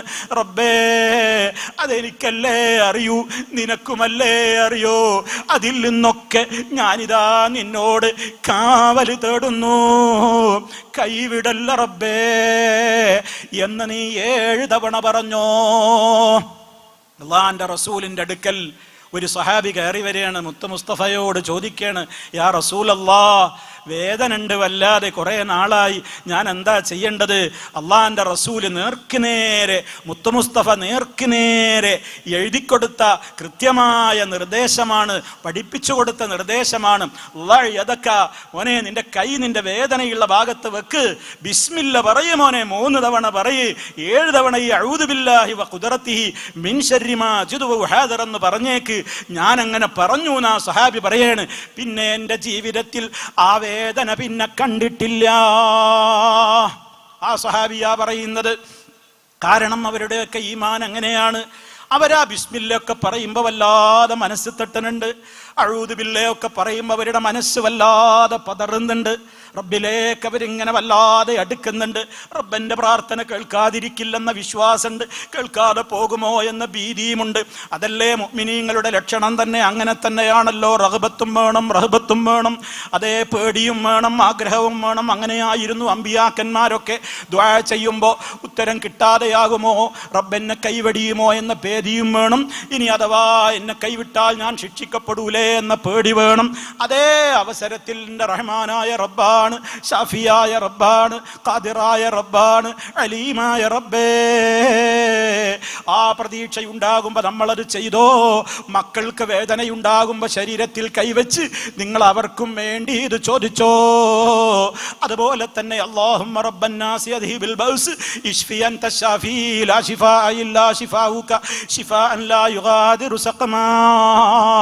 ഞാൻ നീട്ടി സംസാരിക്കുകയല്ല ആ വിഷയം, അവിടെയും നിങ്ങൾ മനസ്സിലാക്കിക്കോ. എത്രയെത്ര ദുആകളാണ് റബ്ബിനോട് ശിഫാക്ക് വേണ്ടി തേടുന്നു. അങ്ങനെയുള്ള തേട്ടം നമ്മുടെ ഭവനത്തിൽ നിന്ന് ഉയരണമെങ്കിൽ ആ വീട്ടിൽ അതേ പ്രയാസങ്ങളും ബുദ്ധിമുട്ടുകളും വിഷമങ്ങളും കഷ്ടപ്പാടുകളും ഉണ്ടായാൽ നമുക്ക് രക്ഷ നൽകുവാൻ റബ്ബല്ലാത്തവരുണ്ടെന്ന് വിശ്വസിക്കുന്നവരവിടെ ഉണ്ടാകാൻ പാടില്ല. നന്നേ വേരുത്ത പേട്ടാരോ വീളിക്കൂകിൽ നവലി മൂടിയും മുൻ ഉത്തീരം ചെയ്യുന്നോർ ഏക്കം വീലക്കും കൂരയും പനിയുമേ എളുപ്പത്തിൽ മാറ്റിക്കോടുത്തുള്ള പുന്നാരർ പള്ളാവേരുത്തവും ചന്നിപ്പീരാന്തൂമേ മാറ്റി ഫർഹാക്കി തരും അതെന്നോവർ. ഈ പാലക്കാട് രചിച്ചിട്ടുള്ള മാലപ്പാട്ടിലുള്ളതാണ്. ഏത് പ്രയാസം നിങ്ങൾക്ക് വന്നോ ഓരോന്നിനും ഓരോ സ്പെഷ്യലിസ്റ്റ് ദർഗകളെയാണ് പരിചയപ്പെടുത്തുന്നത്. പള്ളവരുത്തമുണ്ടോ, ഏക്കമുണ്ടോ, വിലക്കമുണ്ടോ, കൊരയുണ്ടോ, പനിയുണ്ടോ, അതേപോലെ തന്നെ ചന്നിപ്പിരാന്ത് പിടിച്ചിട്ടുണ്ടോ, പൊയ്ക്കോ, നീ വിളിച്ചോ. യഥങ്കെട്ട കൂപ്പുകിൽ അവരങ്ങ് ഹാദറാകും. വിളിച്ചാൽ വിളിപ്പുറത്ത് അവരെത്തുമെന്ന് വിശ്വസിക്കുന്ന ആ വിശ്വാസക്കാരിയെ നിങ്ങളുടെ വീട്ടിലേക്ക് നിങ്ങൾ ഭാര്യയായി കെട്ടിക്കൊണ്ടുവന്നാൽ അവൾ മാത്രമല്ല പഴക്കുന്നത്, നിങ്ങൾക്കുണ്ടാകുന്ന മക്കളെയും അവൾ പഴപ്പിക്കും കേട്ടോ. അവളുടെ കൈത്തണ്ടയിലും അവളുടെ അരയിലുമൊക്കെ ആയിട്ട് അതേ ചരടുകൾ ഉണ്ടാകും, നൂലുകൾ മന്ത്രിച്ച് കെട്ടും അവൾ. കുട്ടികൾക്കും അത് കെട്ടിക്കൊടുക്കും. അതുണ്ടാക്കുന്ന തങ്ങന്മാരുടെ മുമ്പിലേക്ക് അതേ തൗഹീദുള്ള ചെറുപ്പക്കാരാ, കടുത്ത ശിർക്കിന്റെ വക്താവായ പെണ്ണാണെങ്കിൽ അവൾ അങ്ങോട്ട് പോയിട്ട് നിന്റെ പൈസയും പോക്കറ്റടിക്കും, അവളുടെയും അതുപോലെ തന്നെ നിന്റെ മക്കളുടെയും ഈമാനും പോക്കറ്റടിക്കും കേട്ടോ. അതുകൊണ്ട് ഇതൊന്നും നിസ്സാരമല്ല. ഏതെങ്കിലും പെണ്ണായാ മതി, നല്ല ചൊറുക്കുണ്ടായാ മതി, നല്ല പണക്കാരിയായാ മതി എന്ന് മാത്രം ചിന്തിക്കല്ല ഉപ്പമാരെ, അതുമാത്രം ചിന്തിക്കല്ല ഉമ്മമാരെ. അതുകൊണ്ടാണ് ഓർമ്മപ്പെടുത്തുന്നത്, ഈമാനികമായ തിളക്കം നമ്മുടെ ഭവനങ്ങളിൽ ഉണ്ടാകണമെങ്കിൽ റബ്ബല്ലാത്തവർക്ക് വേണ്ടി അറുക്കുന്ന മാംസം കഴിക്കാൻ നമ്മുടെ മക്കളെ കൊണ്ടുപോകുന്ന പെണ്ണുങ്ങളില്ലേ, കാരണം എന്താ? ഇവൻ ഇതൊന്നും നോക്കിയില്ല. ഇവനൊരു പെണ്ണിനെ അങ്ങ് കെട്ടിക്കൊണ്ടുവന്നു. അവളാണെങ്കിൽ ചെറുപ്പം മുതലേ ദർഗയിൽ പോയി അവിടെ കമഴ്ന്ന് കിടക്കുന്നവളാണ്. അവൾ ഏർവാടിയിൽ അവിടെ പോയി 40 ദിവസവും 60 ദിവസവും ഒക്കെ എഴുത്തിക്കാഫ് കിടക്കുന്നവളാണ്. അവിടെ തുള്ളിച്ചാടി അബ്ബാസ് അലി ദർഗയോടെ മുമ്പിൽ പോയി അങ്ങനെ പലതും ചെയ്യുന്നവളാണ്. അജ്മീറിലേക്കും ഏർവാടിയിലേക്കും കേരളത്തിൻ്റെ അകത്തും പുറത്തുമുള്ള എല്ലാ കേന്ദ്രങ്ങളിലേക്കും സിയാറത്തിന് പോകുന്ന പെണ്ണാണ്. അവളെ നിന്റെ വീട്ടിലേക്ക് കെട്ടിക്കൊണ്ട് വന്നാൽ അല്ലാഹു ശപിച്ചിരിക്കുന്നു. മൻ ദബഹ ലിഗൈരില്ലാഹ്, അല്ലാഹു അല്ലാത്തവരുടെ പേർക്ക് വേണ്ടി നേർച്ചയർപ്പിക്കുന്ന അറവ് നടത്തുന്നയാളെ അല്ലാഹ് ശപിച്ചിരിക്കുന്നു കേട്ടോ. ബദരീങ്ങൾക്ക് വേണ്ടി മാസം 17 റമദാനിന് അറുത്ത് തള്ളുന്ന പോത്തുകളുടെ എണ്ണം എത്രയാ? ജീലാനി ദിനത്തിന് കേരളത്തിന്റെ മുക്കമൂലകളിൽ അറുത്ത് തള്ളുന്ന ജീലാനിക്ക് വേണ്ടി അറുത്ത് തള്ളുന്ന കോഴികളുടെ എണ്ണം എത്രയാ? ആടുകളുടെ എണ്ണം എത്രയാ? വ്ളോഗർമാര് പോയി സന്ദർശിച്ചിട്ടും ആലോകരോട് പറയാണ് 10,000 കിൻഡല് ആടുമാംസമാ കൊടുക്കുന്നത്, കോഴിമാംസമാണ് കൊടുക്കുന്നത്. കുട്ടികളില്ലാത്തവർക്ക് കുട്ടിയെ കിട്ടുന്നുണ്ട്. ഒക്കെ മൊഹീദ്ദീൻ ഷെയ്ഖ് കൊടുക്കുകയാണ്.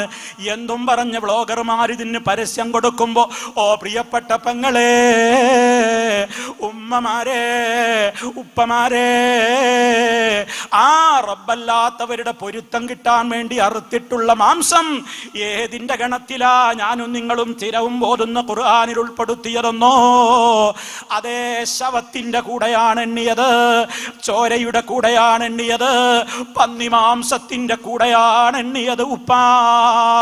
അതുകൊണ്ട് തന്നെ ആ മാംസം തീറ്റിക്കാൻ വേണ്ടി നമ്മുടെ മക്കളുടെ കൈ പിടിച്ചിട്ട് അവളുടെ പുരയിലേക്ക് പോയിട്ട് നേർച്ചച്ചോറ് കൊടുക്കാൻ പോകുമ്പോ അതൊക്കെ അവളുടെ ഇഷ്ടമാണെന്ന് പറഞ്ഞ് മിണ്ടാതിരിക്കുന്ന ഈമാനേ നമുക്കുള്ളുവെങ്കിൽ അതൊരു വീട്ടിലും വരാതിരിക്കാനാണ് ഈ പറയുന്നത്. കൃത്യമായ ഈമാൻ ബൈസായി കൊണ്ടുള്ള വിവാഹങ്ങൾ നടക്കട്ടെ. അതിലപ്പുറമുള്ള കാര്യങ്ങളിൽ എന്ത് സംഭവിക്കുമെന്ന് നമുക്കറിയില്ലല്ലോ. എങ്ങനെ സൂക്ഷിച്ച് കൈകാര്യം ചെയ്താലും ഒരു പക്ഷേ വഴിപിഴവിലായി പോയേക്കും, പിഴച്ചു പോയേക്കും, മാർഗവംശം വന്നു പോയേക്കും. നൂഹ് നബി അലൈഹിസ്സലാം ഉപദേശിക്കാഞ്ഞിട്ടല്ലല്ലോ മോന് പഴച്ചുപോയത്, ഭാര്യ പഴച്ചുപോയത്. ലൂത്ത് അലൈഹിസ്സലാം ഉപദേശിക്കാഞ്ഞിട്ടല്ലല്ലോ ഭാര്യ പുറത്തെ ചേരിയിലായത്. ഇബ്രാഹിം അലൈഹിസ്സലാം ഉപദേശിക്കാഞ്ഞിട്ടല്ലല്ലോ ബാപ്പ നന്നാവാതായത്. അതേപോലെ തന്നെ ആസിയ ബീവിക്ക് എത്ര മോഹമുണ്ടായിരുന്നു ഫറോവ എന്ന ഭർത്താവ് ഒന്ന് നന്നായി കിട്ടിയെങ്കിൽ എന്ന്. എത്രയാണ് അവർ ദുആ ചെയ്തത്, പക്ഷേ ഫലമുണ്ടായില്ലല്ലോ. മുത്ത് മുസ്തഫ എത്രയാണ് കൊതിച്ചത്, എളാപ്പമാര് മൂത്താപ്പമാരൊന്ന് നന്നായെങ്കിലെന്ന്. പക്ഷേ നന്നായില്ലല്ലോ. പക്ഷേ നമുക്കൊരു കടമയുണ്ട്, തേട്ടമാണ് നമ്മുടെ കടമ. ഹിദായത്തും വെളിച്ചവും ഒക്കെ കൊടുക്കേണ്ടത് റഹ്മാനായ റബ്ബ് മാത്രമാണ്. അതിനൊരു സംശയത്തിനുള്ള മറുപടിയായിട്ടാണ് ഞാൻ പറയുന്നത്. ഇങ്ങനെയൊക്കെ നോക്കിയാലും എത്രയൊക്കെ വീടുകളിൽ എന്തൊക്കെ കുഴപ്പങ്ങളുണ്ട്, അത് ചോദിക്കാതിരിക്കാനാ പറയുന്നത്. കടമകളെ നമുക്കുള്ളൂ, ഉത്തരവാദിത്തങ്ങളെ നമുക്കുള്ളൂ. ഫലം തരേണ്ടവൻ റബ്ബാണ്, അവൻ മാത്രമാണ് ഹാദി. ഹിദായത്ത് കൊടുക്കാൻ കഴിവുള്ളവൻ അവൻ മാത്രമാണ്. അള്ളാന്റെ റസൂലിനോട് വരെ, അതേ മൂത്താപ്പാനോട് എത്ര പറഞ്ഞിട്ടും മൂത്താപ്പയൊന്ന് കലിമ ചൊല്ലി മരിക്കാതെ സങ്കടപ്പെട്ട് അവിടെ നിന്ന് കരഞ്ഞുകൊണ്ട് മുത്ത മുസ്തഫ ഇറങ്ങുമ്പോ അള്ളാഹ് ആശ്വസിപ്പിച്ചില്ലേ? ഓ മുഹമ്മദ് നബിയേ, നിങ്ങൾ എന്തിനാ വിഷമിക്കുന്നത്? നിങ്ങൾ ഇഷ്ടപ്പെടുന്നവരെ നേർവഴിയിലാക്കാനൊന്നും നിങ്ങളെ കൊണ്ട് പറ്റൂല.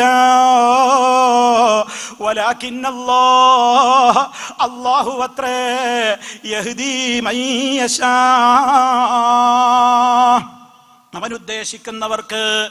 അവനുദ്ദേശിക്കുന്നവർക്ക് ഹിദായത്ത് അവനാണ് കൊടുക്കേണ്ടത് എന്ന കൃത്യമായ തിരിച്ചറിവ് നബി സല്ലല്ലാഹു അലൈഹി വസല്ലമിന് പോലും അല്ലാഹു നൽകിയെങ്കിൽ കുടുംബത്തിൽ നമ്മൾ ഉപദേശങ്ങളുടെ കാര്യത്തിൽ ഒരിക്കലും നിരാശപ്പെടരുത്. അതേപോലെ തന്നെ നമ്മുടെ വീടിന്റെ ദോഷം പറഞ്ഞു പേടിപ്പിക്കാൻ വരുമ്പോ അതിൽ വീഴുന്ന പെണ്ണും ആണുമായിരിക്കരുത് നമ്മുടെ വീട്ടിലുള്ളത്. വിട്ടുമാറാത്ത രോഗങ്ങളാണ്, എന്നുമെന്നും പരീക്ഷണങ്ങളാണ്. ഒരാൾക്ക് മാറുമ്പോഴേക്ക് അടുത്ത അയാൾ ഹോസ്പിറ്റലിൽ, അത് മാറുമ്പോഴേക്ക് അടുത്തയാൾ, അപ്പോഴേക്ക് കുട്ടിയതാ ഹോസ്പിറ്റലിലേക്ക് പോകാൻ നിൽക്കുന്നു. ഇങ്ങനെ എന്താ സംഭവിക്കുന്നതെന്ന് പറയുമ്പോൾ ചില കള്ളന്മാര് നിങ്ങളെ സമീപിച്ചോണ്ട് പറയും, അന്നേ പറഞ്ഞില്ലേ കന്നിമൂലയിൽ കുളിമുറി പാടില്ല, അതേ കിണർ അപ്പുറത്ത് പാടില്ല, ഇപ്പുറത്ത് ബെഡ്റൂം കൊടുത്തില്ലേ, അവിടെ വാസ്തുവിന്റെ കിടപ്പുണ്ട്, അവിടെ പോക്ക് വരവുണ്ട്, വീടിന്റെ വാതിലിന്റെ അപ്പുറത്ത് അങ്ങേ തലയോളം സൂത്രധാര വെക്കാൻ പറഞ്ഞപ്പോ അതൊക്കെ അന്ധവിശ്വാസാണ് എന്ന് പറഞ്ഞിട്ട് നിങ്ങൾ സൂത്രധാര വെക്കാതെ വീട് പണിയെടുത്തില്ലേ, പറമ്പ് നിങ്ങൾ അവിടെ കളം തിരിക്കാതെ, അവിടെ ആണി കുഴിച്ചിടാതെ, അവിടെ നിങ്ങൾ തകിട് കുഴിച്ചിടാതെ അവിടെ നിങ്ങൾ വീട് വെച്ചില്ലേ, അതുകൊണ്ടുള്ള തകരാറാണതെന്ന് പറയുമ്പോ ആ വീട്ടുകാർ ഞെട്ടിത്തെറിക്കുന്നുവെങ്കിൽ അങ്ങനത്തെ മെമ്പർമാരുള്ള വീട് എന്തിനു കൊള്ളും? ഉറച്ചു നിൽക്കണം അവിടെ. പോടാ, നിന്റെ പണി നോക്കിപ്പോ.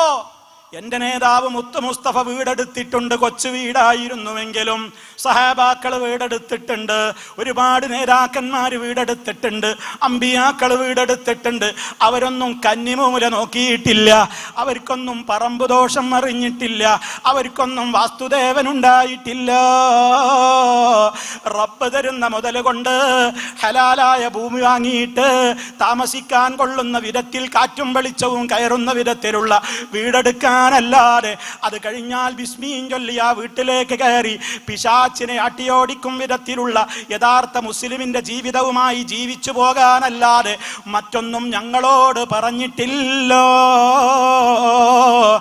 എന്ന് പറയാൻ നട്ടെല്ലുള്ള ചങ്കൂറ്റമുള്ള ഉമ്മമാര് വീട്ടിൽ വേണം, ഉപ്പമാര് വീട്ടിൽ വേണം. വെറുതെ പ്രവാസികളെ വിളിച്ചുകൊണ്ട് മനസ്സ് വേദനിപ്പിക്കരുത്. എത്രയോ പ്രവാസികൾ എൻ്റെ പ്രവാസ ജീവിതത്തിൻ്റെ ഇടയ്ക്ക് എൻ്റെ മുമ്പിൽ വന്നുകൊണ്ട് പൊട്ടി കരഞ്ഞിട്ടുണ്ട്. ഉസ്താദേ, ലക്ഷങ്ങൾ കടം വാങ്ങിയിട്ടാണ്, നിങ്ങൾക്കറിയില്ലേ ഇവിടുന്ന് എങ്ങനെയാണ് നമ്മൾ കഷ്ടപ്പാട് അനുഭവിക്കുന്നതെന്ന്. അങ്ങനെ ഉണ്ടാക്കിയ വീടുപ്പതാ പെണ്ണ് പറയുന്നു ആ ബാത്റൂം പൊളിച്ചു നീക്കണമത്രേ, അടുക്കള മാറ്റിപ്പണിയണമത്രേ, ബെഡ്റൂം നിരപ്പാക്കണമത്രേ. എത്രയോ ചെലവഴിച്ചുണ്ടാക്കിയ കിണറാണ്, കിണർ മൂടണമത്രേ. മറ്റേ തങ്ങള് വന്ന് പറഞ്ഞിരിക്കുന്നുവത്രേ. ഇത്തരം മനുഷ്യ പിശാചുക്കള് നമ്മുടെ വീട്ടിൻ്റെ അകത്തേക്ക് കയറുമ്പോ പോടാ പുറത്തേക്ക്. ഇത് നിന്റെ ആദർശം വിളമ്പാനുള്ള കേന്ദ്രമല്ല, ഇത് തൗഹീദിന്റെ വീടാണ്. ഇത് ലാ ഇലാഹ ഇല്ലല്ലാഹയിൽ അടിയുറച്ച് വിശ്വസിക്കുന്ന വൽ ഖദ്രി ഖൈരിഹി വശർരിഹി മിനല്ലാഹി തആല. എനിക്കെന്ത് ഖൈറ് വേണോ, എനിക്കെന്ത് ശർറ് വേണോ, എല്ലാം അറിയാവുന്ന റബ്ബാണ് തീരുമാനിക്കുക. ഒന്നും അറിയാത്ത ഇപ്പോഴത്തെ മാത്രം ചിന്തിക്കുന്ന ഞാനല്ല തീരുമാനിക്കേണ്ടത്. എൻ്റെ ഭാവി ഭൂത വർത്തമാനങ്ങൾ ഒരുപോലെ അറിയാവുന്ന റബ്ബിന്റെ തീരുമാനമാണ്. അതിൽ ഞാൻ തൃപ്തിപ്പെടുന്നു. റദീതു ബില്ലാഹി റബ്ബാ, ഞാൻ എൻ്റെ റബ്ബിനെ, അല്ലാഹുവിനെ റബ്ബായി തൃപ്തിപ്പെട്ടിരിക്കുന്നു. ഇത് പറയാൻ നട്ടലുള്ള മക്കളെ വളർത്തൂ ഉമ്മമാരെ. ഇത് പറയാൻ ചങ്കൂറ്റമുള്ള ഭർത്താക്കന്മാരെ മാത്രം വിവാഹം കഴിക്കൂ ഉമ്മമാരെ. ഇത് പറയാൻ ചങ്കൂറ്റമുള്ള മരുമക്കളെ മാത്രം വീട്ടിലേക്ക് കൊണ്ടുവരൂ ഉമ്മമാരെ. ഇത് നമ്മുടെ ഈമാനിന്റെ കാര്യമാണ്. അങ്ങനെ നമ്മുടെ വീടുകൾ ഈമാൻ കൊണ്ട് നിറയുന്ന കേന്ദ്രമായാൽ, അതല്ലെങ്കിൽ അവിടെ സംഭവിക്കുന്നത് എന്താണ്? ഈ പരീക്ഷണങ്ങളൊക്കെ വരുമ്പോ പിന്നെ പതറിപ്പോവുകയാണ്. അതിനെന്ത് വിദ്യാഭ്യാസം ഉണ്ടായിട്ടും കാര്യമില്ല. കണ്ടില്ലേ, തിരുവനന്തപുരത്തൊരു ആത്മഹത്യ നടന്നു, കൊല്ലത്തൊരു ആത്മഹത്യ നടന്നു, അങ്ങ് കോഴിക്കോട് ജില്ലയിൽ നാദാപുരത്തിനടുത്ത് ഓർക്കാട്ടേരിയിൽ ഒരു ആത്മഹത്യ നടന്നു. ഈ 3-4 ദിവസങ്ങൾക്കകത്ത് 3 ആത്മഹത്യകളുടെ ആ വാർത്തകൾ കൊണ്ട് അതേ വ്ളോഗർമാര് അതേ വളരെയേറെ ചർച്ച ചെയ്യുകയാണ്. ചാനലുകളിൽ അന്തിച്ചർച്ചകളാണ്. ഈ 3 രൂപത്തിലുള്ള ആത്മഹത്യകളും ആരാ ചെയ്തത്? ഒക്കെ വിദ്യാസമ്പന്നരാണ്. തിരുവനന്തപുരത്തുള്ളൊരു ലേഡി ഡോക്ടർ, ആ ഡോക്ടർ പരിചയമുള്ള ഒരാൾ എന്നോട് പറയാണ്, എത്ര നല്ല വൈദഗ്ധ്യമുള്ള ഡോക്ടറാണ്, നല്ല രൂപത്തിൽ കഴിവുള്ള ഒരു ഡോക്ടർ, പക്വതയുള്ള ഇതുപോലെ ഒരു ഡോക്ടറെ ഞങ്ങൾ കണ്ടിട്ടില്ലെന്ന് അനുഭവം പറയുന്ന ആളുകൾ ഇതാ ചാനലിൽ വാർത്ത കണ്ടപ്പോ അവരുടെ പൊന്നുമോന് കാനഡ ഇടയിൽ പഠിക്കാൻ പോയതാണ്. അവിടെ ഒരു ആക്സിഡന്റിൽ വെച്ച് ആ പൊന്നുമോന് മരണപ്പെട്ടപ്പോ ഈ ലേഡി ഡോക്ടർക്ക് താങ്ങാനാവാതെ കെട്ടി തൂങ്ങി അവര് വിഷം കഴിച്ചു മരിച്ചു. അവരെ ആത്മഹത്യ ചെയ്തു. ഓ പ്രിയമുള്ളവരെ, എന്തിന്റെ തകരാറാണ് അവർക്കുള്ളത്? നല്ല വിദ്യാഭ്യാസമുള്ള ഒരു ലേഡി ഡോക്ടർ അല്ലേ? തീർന്നില്ലല്ലോ. അടുത്ത ദിവസം ചർച്ച ചെയ്യപ്പെട്ട മറ്റൊന്നെന്താണ്? കൊല്ലം ജില്ലയിലതാ അതും മുസ്ലിം പേരുള്ള ഒരു ഡോക്ടറാണ്. അതേ PGക്ക് പഠിച്ചുകൊണ്ടിരിക്കുന്ന ഒരു ഡോക്ടറാണ്. ആ യുവതിയായ ഡോക്ടർക്കും താങ്ങാനാവാതെ അനസ്തേഷ്യക്ക് വെക്കുന്ന മരുന്ന് സ്വന്തം ബോഡിയിലേക്ക് കുത്തിവെച്ച് ആത്മഹത്യാ കുറിപ്പ് എഴുതി വെച്ചുകൊണ്ട് അവർ ജീവൻ വെടിയുന്നു. എന്തും പറഞ്ഞിട്ടാ അവർ ജീവിക്കുന്നത്? എന്തും പറഞ്ഞിട്ടാണ് അവർ മരിച്ചുപോയത്? ഇവിടെ സ്നേഹബന്ധത്തിന് ഈ ലോകത്ത് ഒരു വിലയുമില്ല, പണമാണ് വേണ്ടത് എന്നാണത്രേ അവർ ആത്മഹത്യാ കുറിപ്പിൽ എഴുതി വെച്ചത്. എന്തേ പ്രശ്നം? എന്താണ് അവരുടെ പ്രശ്നം? അവരുടെ കല്യാണം ഉറപ്പിച്ചിട്ടുണ്ടായിരുന്നു ഒരു PGക്കാരനായ മറ്റൊരു ഡോക്ടറോട്. ആ ഡോക്ടർ ധീരധീരം സ്ത്രീധനത്തിനെതിരെ പ്രതിജ്ഞ എടുത്ത ഡോക്ടറാണത്രേ. അതുപോലെ തന്നെ വീട്ടിൻ്റെ അകത്തുള്ള സ്ത്രീ പീഡനങ്ങൾക്കെതിരെ ഘോരഘോരം സംസാരിക്കുന്ന ഒരു ഡോക്ടറാണത്രേ. ആ ഡോക്ടർ ഈ കല്യാണം ഉറപ്പിച്ച പെണ്ണിനോട് വാക്കുമാറ്റി പറയുന്നു. കാരണം എന്താണെന്നുള്ളതാണ് അത്ഭുതം. എനിക്ക് സ്ത്രീധനം ആദ്യം പറഞ്ഞതിനേക്കാൾ അപ്പുറം കിട്ടണം, 150 പവൻ ഏറെ കിട്ടണം, 15 ഏക്കർ സ്ഥലം വേണം, BMW കാറ് തന്നെ വേണം. അത് ബാപ്പന്റെ ഡിമാൻഡാണ്. എൻ്റെ ബാപ്പയെ അനുസരിക്കാതിരിക്കാൻ എനിക്ക് നിവൃത്തിയില്ല എന്നും പറഞ്ഞ് ഈ പെണ്ണിനെ വിളിച്ച് സംസാരിച്ച് ആ പെണ്ണങ്ങ് പൊട്ടിക്കരഞ്ഞ്, ഒരിക്കലും മിക്ക നിങ്ങൾ എന്നെ കൈവെടിയല്ലേ എന്നും പറഞ്ഞ് വേദനയോടെ സംസാരിച്ചപ്പോഴേക്കും ഈ ക്രൂരതയുള്ള മനസ്സിന്റെ ഉടമ ഫോണങ്ങ് സ്വിച്ച് ഓഫ് ചെയ്തു, പെണ്ണിനെ അങ്ങ് ബ്ലോക്ക് ചെയ്യുന്നു. അത് താങ്ങാനാവാതെ ആ പെൺകുട്ടിയും ആത്മഹത്യ ചെയ്യുന്നു.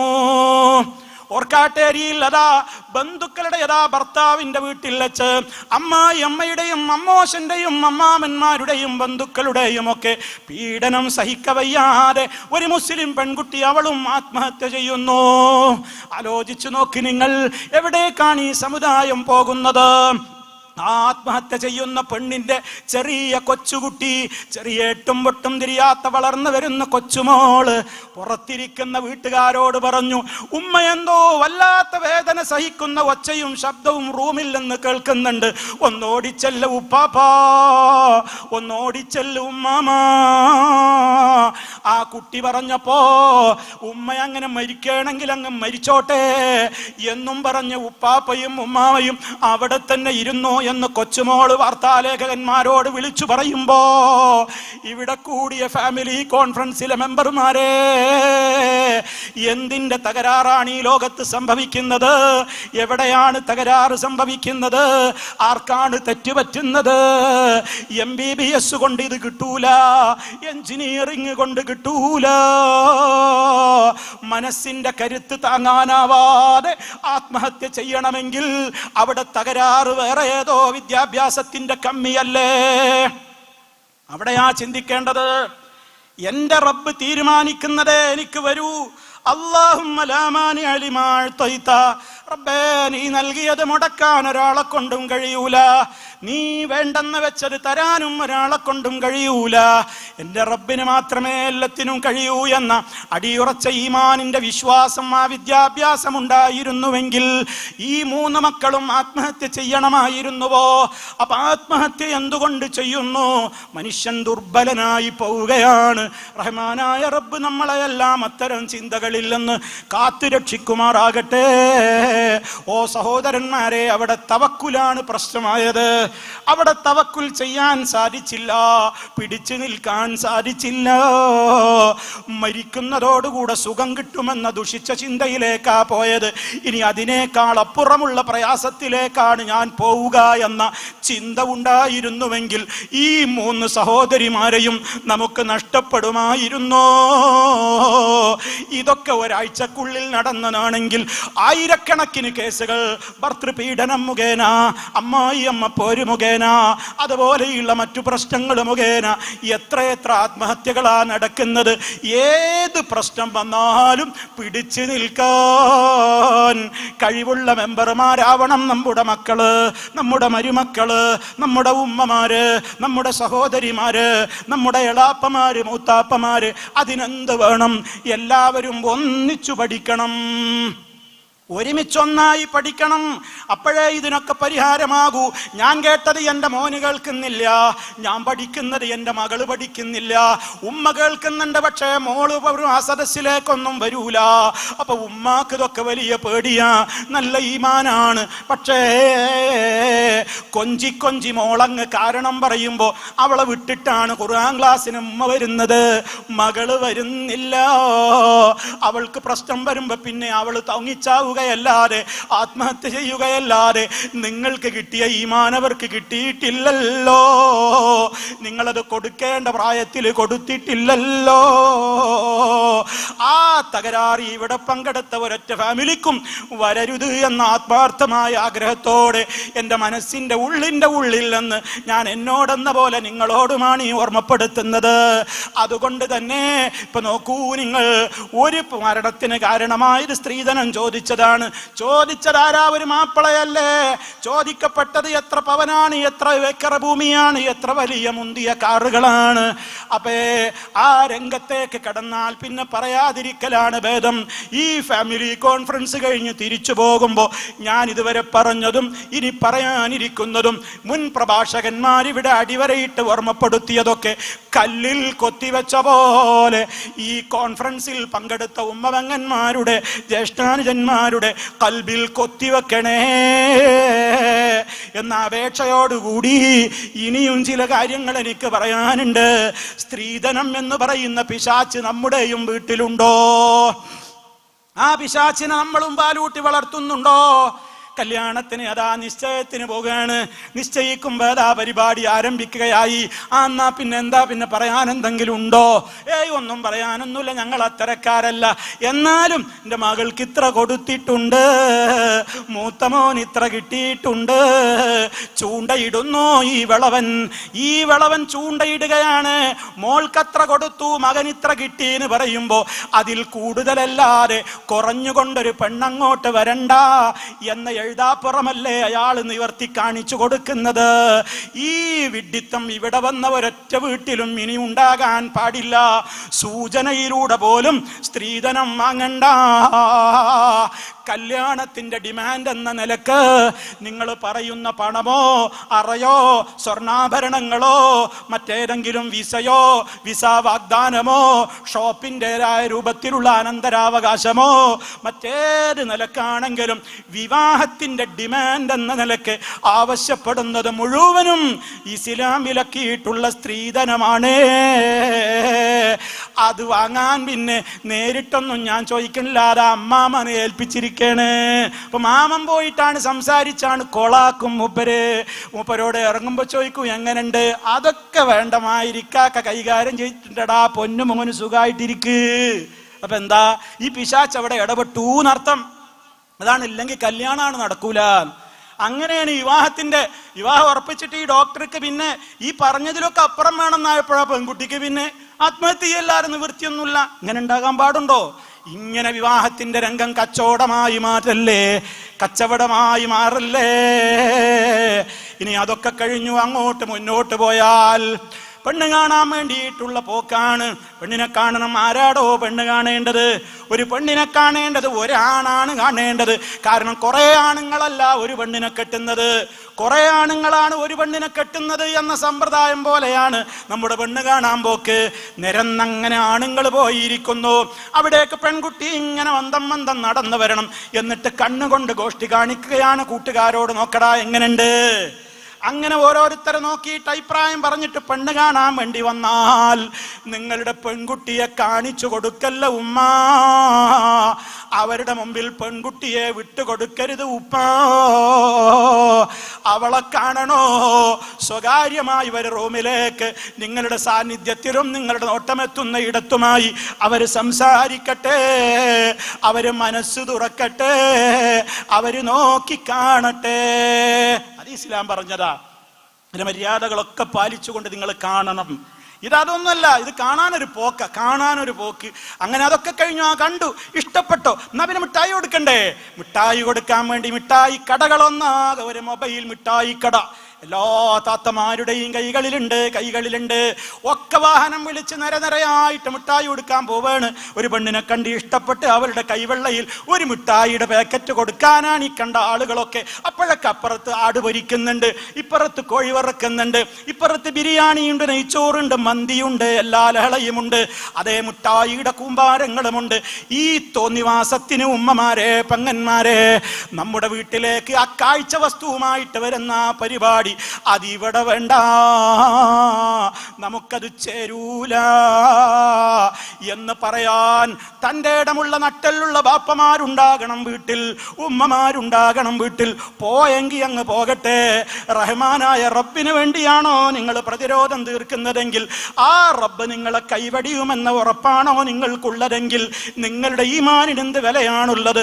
വമൻ യതവക്കൽ അലല്ലാഹ്, അല്ലാഹുവിനെ ഓർത്തുകൊണ്ട് നിങ്ങൾ തവക്കുലാക്കിയിട്ട് നിങ്ങൾ തെറ്റിൽ നിന്നൊക്കെ മാറി നിന്നാലും റബ്ബൊരു വഴി കാണിച്ചു തരും കേട്ടോ. ഫഹുവ ഹസ്ബുഹു, അവന് അല്ലാഹ് മതി. അങ്ങനെ ഒരു മക്കൾ ചെലവാകാതെ വീട്ടിലിരിക്കൊന്നുമില്ല. അതിനൊന്നും ആരും ബേജാറാവണ്ട.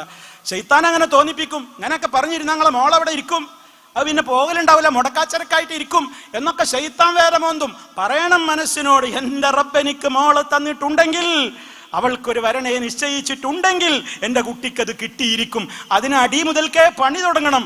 ദുആ, അതിൻ്റെ ആദ്യ ദിവസം മുതൽ ദുആ തുടങ്ങണം. നിരന്തരം ദുആ വേണം, തവക്കുല് വേണം. റബ്ബ് കബൂലാക്കും, യാതൊരു സംശയവുമില്ല. കല്യാണങ്ങളുടെ പേരിൽ ഈ നടക്കുന്ന ആഭാസങ്ങൾക്കൊന്നും ഇവിടെ കൂടിയ ഒരൊറ്റ മുസ്ലിം വീടുകളും അതിന് വേദികളാകരുത് സഹോദരങ്ങളെ. ഇത് നമ്മളെ കല്യാണമല്ലേ? എൻ്റെയും നിങ്ങളുടെയും വീട്ടിലെ കല്യാണം അയൽവാസികളാ തീരുമാനിക്കേണ്ടത്. എന്റെയും നിങ്ങളുടെയും വീട്ടിലെ കല്യാണം എങ്ങനെ നടക്കണമെന്ന് ഇവിടുത്തെ ഈവന്റ് മാനേജ്മെന്റുകാരാ തീരുമാനിക്കേണ്ടത്? ഇവിടുത്തെ വ്ളോഗർമാരാണോ തീരുമാനിക്കേണ്ടത്? ഇവിടുത്തെ മറ്റേതെങ്കിലും ആളുകളാണോ തീരുമാനിക്കേണ്ടത്? എന്റെ വീട്ടിലെ കല്യാണം അത് എന്റെ വീടാ, എന്റെ വീടാണ് ഉമ്മ, എന്റെ വീടാണ് ഉപ്പ, അത് ഞാനാണ് തീരുമാനിക്കേണ്ടത്. ഇവിടെ അധികാരം എനിക്കാണ്. എൻ്റെ മോളുടെ കൂടെ പഠിച്ചവർക്കല്ല, എൻ്റെ മോന്റെ കൂടെ പഠിച്ചവർക്കല്ല, ക്യാമ്പസിൽ നിന്ന് വരുന്നവർക്കല്ല. ഇവിടെ തീരുമാനം എനിക്കാണ് എന്ന് അവിടുത്തെ ഉമ്മാക്കും ബാപ്പാക്കും തീരുമാനിക്കാനുള്ള ഗഡ്സ് ഉണ്ടോ? അതിൻ്റെ പേരാണ് ഈമാൻ എന്ന് മനസ്സിലാക്കിക്കോ. കാരണം നമ്മൾ ആർക്കും എതിര് ചെയ്യുന്നില്ല, ആരോടും ധിക്കാരം കാണിക്കുന്നില്ല, ആരുടെയും മുമ്പിൽ അഹങ്കാരം ചമയുന്നില്ല. എൻ്റെ റബ്ബ് ഇഷ്ടപ്പെടുന്നതേ ഞാൻ ചെയ്യൂ എന്ന് തീരുമാനിക്കണം. നമ്മുടെ വീട്ടിൽ വിവാഹം നടക്കുന്നതിൻ്റെ മുമ്പ് കുടുംബാംഗങ്ങളൊക്കെ പലതവണ കൂടിയിരിക്കണം. കൂടിയിരുന്നിട്ട് ചർച്ച ചെയ്തിട്ട് പറയണം, നമ്മുടെ വീട്ടിലെ വിവാഹം നടക്കുമ്പോ ഇങ്ങനെയും ഇങ്ങനെയും ഒക്കെ മാത്രമേ ഉണ്ടാകാവൂ, അതിലപ്പുറം ഉണ്ടാകാൻ പാടില്ല. അങ്ങനെ ഒരു തീരുമാനം ഈ കോൺഫറൻസിൽ വന്ന എല്ലാവരും ഇനി അങ്ങനെ ഒരു തീരുമാനം എടുക്കണം. നമ്മളെ വീട്ടിലൊരു വിവാഹം ഉണ്ടോ, എന്നാൽ രണ്ടു കൂട്ടരും, പെണ്ണിന്റെ വീട്ടുകാരും ചെറുക്കന്റെ വീട്ടുകാരും കൂടെ ഒരു മീറ്റിംഗ് കൂടുക. എന്താ ഇന്നത്തെ മീറ്റിംഗിന്റെ അജണ്ട? ഇന്നത്തെ മീറ്റിംഗിന്റെ അജണ്ട നമ്മുടെ വിവാഹത്തിന്റെ ആ തലേന്ന് 2 ദിവസം മുതൽ വിവാഹം കഴിയുവോളം എങ്ങനെയൊക്കെ, എന്തൊക്കെ വേണം, എന്തൊക്കെ വേണ്ട, തീരുമാനം എടുക്കാനുള്ള മാനദണ്ഡവും അളവുകോലും എന്താ? അപ്പുറത്തോന്റെ വീട്ടിലെ കല്യാണം നോക്കിയിട്ടല്ല, ഇപ്പുറത്തെ ആചാര്യാപ്പള വീട്ടിലെ കല്യാണം നോക്കിയിട്ടല്ല, മറ്റേ മുഹമ്മദിന്റെ വീട്ടിലെ കല്യാണം നോക്കിയിട്ടല്ല, ഇപ്പുറത്തുള്ള വലിയ മുതലാളിയുടെ വീട്ടിലെ കല്യാണം നോക്കിയിട്ടല്ല, ഖുർആനും ഹദീസും നോക്കിയിട്ട്. അതാ മാനദണ്ഡം, അതാണ് മാനദണ്ഡം. എൻ്റെ റബ്ബിന് ഇഷ്ടാണോ എന്നാ അതൊക്കെ ഈ വീട്ടിൽ വേണം, എൻ്റെ റബ്ബിന് വെറുപ്പാണോ എന്നാ അതൊന്നും ഉണ്ടാവില്ല. തീരുമാനിക്കല്ലേ? തീരുമാനിക്കുക. പരസ്പരം അങ്ങോട്ട് എന്തൊരു സമാധാനത്തിലും ഏറ്റവും വലിയ ആഹ്ലാദത്തിലും ആ മീറ്റിംഗ് പിരിയണം. പിന്നെ അതൊക്കെ പറഞ്ഞിട്ട് പിന്നെ അതിൻ്റെ ഇടയ്ക്ക് പറയണെന്ത്, അത് ഓളപ്പുള്ളോല് ഏൽപ്പിച്ചതാ, അത് ഓൻ്റെപ്പുള്ളോല് ഏൽപ്പിച്ചതാ, അതിപ്പോ ഞാൻ എന്താ കാട്ടുക എന്ന് പറഞ്ഞിട്ട് പൈസ കൊടുക്കുന്ന ഞാനും നിങ്ങളും മാറി നിൽക്കേ. അത് പാടില്ല, അത് പാടില്ല സഹോദരങ്ങളെ. റബ്ബ് നമ്മുടെ മക്കൾക്ക് ഒരു വിവാഹം നിശ്ചയിച്ചു തരുന്നു, ഒരു വരനെ വധുവിനെ തരുന്നു എന്ന് പറഞ്ഞാൽ അതൊരു നിഅമത്താണ്, റബ്ബിന്റെ അനുഗ്രഹങ്ങളുടെ ആയത്തായിട്ടാണ് സൂറത്തുർ റൂമിൽ അല്ലാഹു അത് പറഞ്ഞിട്ടുള്ളത്. എന്നിട്ട് ആ ദിവസം കൂത്താട്ടത്തിന്റെയും ആഭാസത്തരങ്ങളുടെയും ദിവസമായാലോ? പിന്നെ അങ്ങോട്ട് അങ്ങനെ ഓരോ ദിവസവും പിന്നെ അതങ്ങ് തീരുമാനം എടുക്കാതെ നിങ്ങളാണ്ട് പിരിഞ്ഞാലുണ്ടാകുന്ന പ്രശ്നം എന്താണെന്നറിയോ? കല്യാണത്തിന്റെ തലേന്നും അതുപോലെ തന്നെ ഓഡിറ്റോറിയത്തിലേക്കൊക്കെ കാണാം നമ്മളറിയാത്ത ചില ലോറികൾ ഇങ്ങനെ വന്നു നിർത്തും. നമ്മളറിയാത്ത ചില സാധനങ്ങളൊക്കെ അങ്ങനെ എന്ത് ചെയ്യും, അവിടെ ഇങ്ങനെ ഇറക്കുന്നുണ്ടാകും, കൊണ്ടുപോകുന്നുണ്ടാവും. വീട്ടിലെ കാരണവർ വിചാരിക്കും ഇത് ഞാൻ പറഞ്ഞല്ലോ, ഇത് ഞാൻ അറിയില്ലല്ലോ. അങ്ങനെ അറിയാത്തൊരവസ്ഥ വരരുത്. നിങ്ങളറിയാതെ നിങ്ങളുടെ വീട്ടിലെ കല്യാണത്തിനൊരു അള്ളാഹ്ക്ക് ഇഷ്ടമല്ലാത്തൊരു കാര്യം നടക്കരുത്, അത്രേ പറയുന്നുള്ളൂ. അത് നടക്കരുത്. ആ രൂപത്തിലായിരിക്കണം നമ്മുടെ ചിന്ത. അങ്ങനെ നമ്മുടെ കല്യാണമൊക്കെ തീരുമാനമാകുമ്പോഴേക്ക് തന്നെ ഇപ്പൊ എന്താണ്, സിമ്മ് കൊടുത്തു, ഫോണും കൊടുത്തു, ഐഫോണും കൊടുത്തു, സിമ്മും കൊടുത്തു. നിക്കാഹൊന്നും കഴിഞ്ഞിട്ടില്ല. അത് ആദ്യം അവൾക്ക് ഇഷ്ടപ്പെട്ട ഈ മിഠായി പാക്കറ്റിന്റെ അടിയിൽ ഒരു ഫോണ്, ആ ഫോൺ ഇങ്ങനെ തിരികെയാണ് കൊടുത്ത്. അത് കിട്ടിയോളും സന്തോഷമായി, ഇവനും സന്തോഷമായി, കണ്ണോണ്ടെന്ന് അങ്ങോട്ടും ഇങ്ങോട്ടൊക്കെ ഒന്ന് കിട്ടി മനസ്സമ്മതൊക്കെ അറിയിച്ച് പോയി കഴിഞ്ഞാൽ പിന്നെ രാത്രികളിൽ ദീർഘനേര ചാറ്റിങ്, പിന്നെ സംസാരം, ഫോൺ വിളികൾ. എവിടെ? നിക്കാഹൊന്നും കഴിഞ്ഞിട്ടില്ല. അങ്ങനെയുള്ള നീണ്ട സംസാരങ്ങൾ ഇസ്ലാമികമാണോ? ബറക്കത്തുണ്ടാവുക ആ കല്യാണത്തിന്? എത്ര കല്യാണങ്ങൾ മുടങ്ങി. കാരണം എൻ്റെ തനി സ്വഭാവം വെളിവായി. ഇപ്പം പറയേണ്ടതും കാണിച്ചു തരേണ്ടതൊക്കെ ഇപ്പം തന്നെ ചോദിക്കൽ തുടങ്ങി. പല രൂപത്തിലായി. അങ്ങനെ പല കാര്യങ്ങൾ നടക്കുന്നു. പിന്നെയോ കല്യാണത്തിന്റെ 2-3 ദിവസം മുമ്പ് ഒരു മെഹന്തി കല്യാണം, മഞ്ഞ കല്യാണം അല്ലേ? എല്ലാവരും മഞ്ഞയെടുത്ത് പെണ്ണിനും മഞ്ഞൾ തേക്കുന്ന മെഹന്തി അല്ല ഹൽദി. പിന്നെ അതിന്റെ പിറ്റേ ദിവസം മെഹന്തി മൈലാഞ്ചി ഇട്ട് കൊടുക്കാൻ വേണ്ടിയിട്ടുള്ള തിരക്കാണ്. വാപ്പി അളാപ്പി മൂത്തമ്മി എല്ലാവരും വരുന്നു. പെൺകുട്ടിയുടെ കയ്യിലേക്ക് ഒരു ചെറിയ കോലിൽ ഇങ്ങനെ ഒരു ഇത്തിരി മൈലാഞ്ചിട്ടവളുടെ കയ്യിൽ ഒന്നൊപ്പുന്നു. അവിടെ വെച്ച ഒരു ഇത്തിരി കൽക്കണ്ടം എടുത്ത് വായിലേക്ക് അവൾക്കൊന്ന് കൊടുത്ത് അവൾ ഇങ്ങോട്ടൊന്ന് തന്ന്. എന്തൊക്കെ ആചാരങ്ങളാണ്. അങ്ങനെ ഹൽദി, മെഹന്തി, അതൊക്കെ കഴിഞ്ഞ് പിന്നെ എന്താണ്? കല്യാണത്തിന്റെ കത്തടിപ്പിക്കുകയാണ്. കല്യാണത്തിന്റെ കത്ത്, കല്യാണക്കുറി അടുപ്പിക്കുമ്പോഴേക്ക് നമ്മളെ കല്യാണക്കത്തൊക്കെ നമ്മളെ കയ്യിലേക്ക് കിട്ടുമ്പോഴേക്ക് ഒരു 4-5 പേജ് മറിക്കാനുണ്ടാകും. എന്താണ് ആ കല്യാണക്കത്തിന്റെ ഒക്കെ വില? ഒരു കത്തിന് എത്രയാ വില? ഇത് വായിച്ച് ദൂരേക്ക് അറിയാനുള്ള സംഗതിയാ. എന്തിനാണ് ഈ ആയിരങ്ങൾ ഇതിനു വേണ്ടി ചെലവഴിക്കുന്നത്? കല്യാണക്കത്ത് അങ്ങനെ. അതിന്റെ അപ്പുറത്ത് സേവ് ദി ഡേറ്റ്, ഡേറ്റ് അറിയിക്കാൻ പോകുന്നു. അങ്ങനെ അവരിങ്ങനെ ബീച്ചിൽ പോയി, പാർക്കിൽ പോയി, അങ്ങനെ അവനും അവളും ഒക്കെ ആയിട്ട് മരം ചുറ്റി പ്രേമം. അങ്ങനെ അതിങ്ങനെ ക്യാമറയുടെ ആൾക്കാർ ഇങ്ങനെ കാത്തിരിക്കുകയാണ്. എവിടെയാണ് ചെക്കന് പെണ്ണിനെ ഇഷ്ടാകുന്നത്? അവരെ വിളിച്ചു പതുക്കെ പറയും. ഇപ്പോഴത്തെ സ്റ്റൈല് എന്ന് പറഞ്ഞാലേ ബാപ്പ പെണ്ണിട്ടിയ കാലമൊന്നുമല്ല, ഉമ്മാനെ കെട്ടിച്ച കാലമൊന്നുമല്ല. ഇത് നിങ്ങളുടെ യുഗമാണ്. കുറച്ചൊക്കെ ഒന്ന് അടിച്ചു പൊളിച്ചോളി. ഞങ്ങളടുത്ത് ഇനി സംവിധാനങ്ങളൊക്കെ ഉണ്ട്. ഏറ്റവും കുറഞ്ഞ പാക്കേജ് ഞങ്ങളടുത്താണ്. വെരീൻ. അതിന് സേവ് ദി ഡേറ്റിൽ എന്താ പരിപാടി? അത് നിങ്ങളായിട്ട് ബീച്ചിലേക്ക് പോകും. നിങ്ങൾ രണ്ടാളും കൂടെ എന്ത് ചെയ്യണം? ഞങ്ങൾ പറയണ മാതിരിയൊക്കെ ഒന്നിങ്ങനെ കെട്ടിപ്പിടിക്കണം, ഒന്നിങ്ങനെ ഉമ്മോക്കണം, ഒന്നിങ്ങനെ ചായണം, ഒന്നിങ്ങനെ ആടണം, ഒന്നിങ്ങനെ നടക്കണം, ഒന്നിങ്ങനെ ഓടണം. ഞങ്ങൾ സ്ലോ മോഷൻ പറയുമ്പോൾ നിങ്ങൾ ഇങ്ങനെ സ്ലോ മോഷനിൽ ഇങ്ങനെ വരണം. ഞങ്ങളൊന്ന് സ്പീഡാക്കാൻ പറയുമ്പോൾ നിങ്ങളൊന്ന് സ്പീഡാക്കണം. ഇങ്ങനെയൊക്കെ ആക്കിയിട്ട് അത് നമുക്ക് ആൽബായിട്ടൊന്ന് ഇങ്ങനെ പുറത്തിറക്കും. അപ്പം നിങ്ങളെല്ലാവരും ഇങ്ങനെ കാണും. എന്തൊരു മനോഹരമായ കല്യാണമല്ലേ? ബാപ്പ പോട്ടേന്ന് കൺട്രി, ഉമ്മ പോട്ടേന്ന് ലോകം തിരിയാത്ത മഹാത്തള്ള, അതൊക്കെ പോട്ടേന്ന് നിങ്ങളിങ്ങോട്ട് വരീൻ എന്ന് പറഞ്ഞിട്ട് ആ രൂപത്തിൽ നിക്കാഹ് കഴിഞ്ഞോളും കണക്കാണ്, നിക്കാഹ് കഴിയാത്തോനും കണക്കാണ്. ഒക്കെ പോയിട്ട് ഇതിന്റെ സേവ് ദി ഡേറ്റിന്റെ പരിപാടി. ഇനി കല്യാണത്തിന്റെ രാവിലെ ക്യാമറാമാൻ വലിയ മുടിയക്കായി വലിയ ബാഗൊക്കെ ആയിട്ട് മൂപ്പര് രാവിലെ തന്നെ ഇറങ്ങിയിട്ടുണ്ട്. വലിയ ക്യാമറ. ഇവള് രാവിലെ അങ്ങനെ അപ്പോഴേക്ക് സൂര്യൻ ഉദിക്കുന്ന ഒരു ഫോട്ടോ. അപ്പൊ ഇവള് രാവിലെ ബെഡിൽ നിന്ന് പൊങ്ങണ ഒരു ഫോട്ടോ. സൂര്യൻ ഇങ്ങനെ കിഴക്ക് ഇങ്ങനെ പൊങ്ങണ ഒരു ഫോട്ടോ. പെണ്ണിങ്ങനെ ബെഡിൽ നിന്ന് ഇങ്ങനെ എഴുന്നേൽക്കണ ഒരു ഫോട്ടോ. പിന്നെ അവള് കുളിക്കാൻ കുളിമുറിയിലേക്ക്. എന്തുകൊണ്ട് കുളിമുറിയിൽ നിന്ന് എടുക്കൽ തുടങ്ങിയിട്ടില്ല? അതെന്നാ തുടങ്ങാൻ അള്ളാഹു ആലം. അപ്പോഴേക്ക് അതങ്ങോട്ട് കഴിഞ്ഞു. ഓള് വരുന്ന് മാറ്റി കൊടുക്കണ്. അടിവസ്ത്രം മാറ്റുന്ന എടുക്കൽ തുടങ്ങിയിട്ടില്ല. അതിന്റെ അപ്പുറത്തേക്കുള്ളതൊക്കെ ഇങ്ങനെ ഉണ്ട്. ഏതാണ്ട് അർദ്ധനഗ്നയായിട്ടുള്ള മുതൽക്ക് തുടങ്ങും. അവിടുന്ന് അങ്ങോട്ട് തുടങ്ങി അങ്ങനെ ഓരോന്ന് ചുറ്റി ഈ പെണ്ണിന് അന്നത്തെ ദിവസം പുട്ടി അടിക്കണമെങ്കിൽ 25,000, 50,000, 1 ലക്ഷം, 1.5 ലക്ഷം അവളെ പുട്ടി അടിക്കാൻ വേണ്ടി നിർത്തുകയാണ്. വീടിന് പെയിന്റ് അടിക്കാനാകെ 25,000, 50,000 ചെലവ്. ഇവൾക്കൊരൊറ്റ മണിക്കൂറിന് അവളെ പുട്ടി അടിക്കാൻ 50,000, 60,000, 25,000 ഒക്കെയാണ് ചെലവ്. ആ പുട്ടി അടിച്ച അന്നാ പിന്നെ ലോറ് ബാങ്ക് കൊടുത്തിട്ട് വല്ല കാര്യമുണ്ടോ?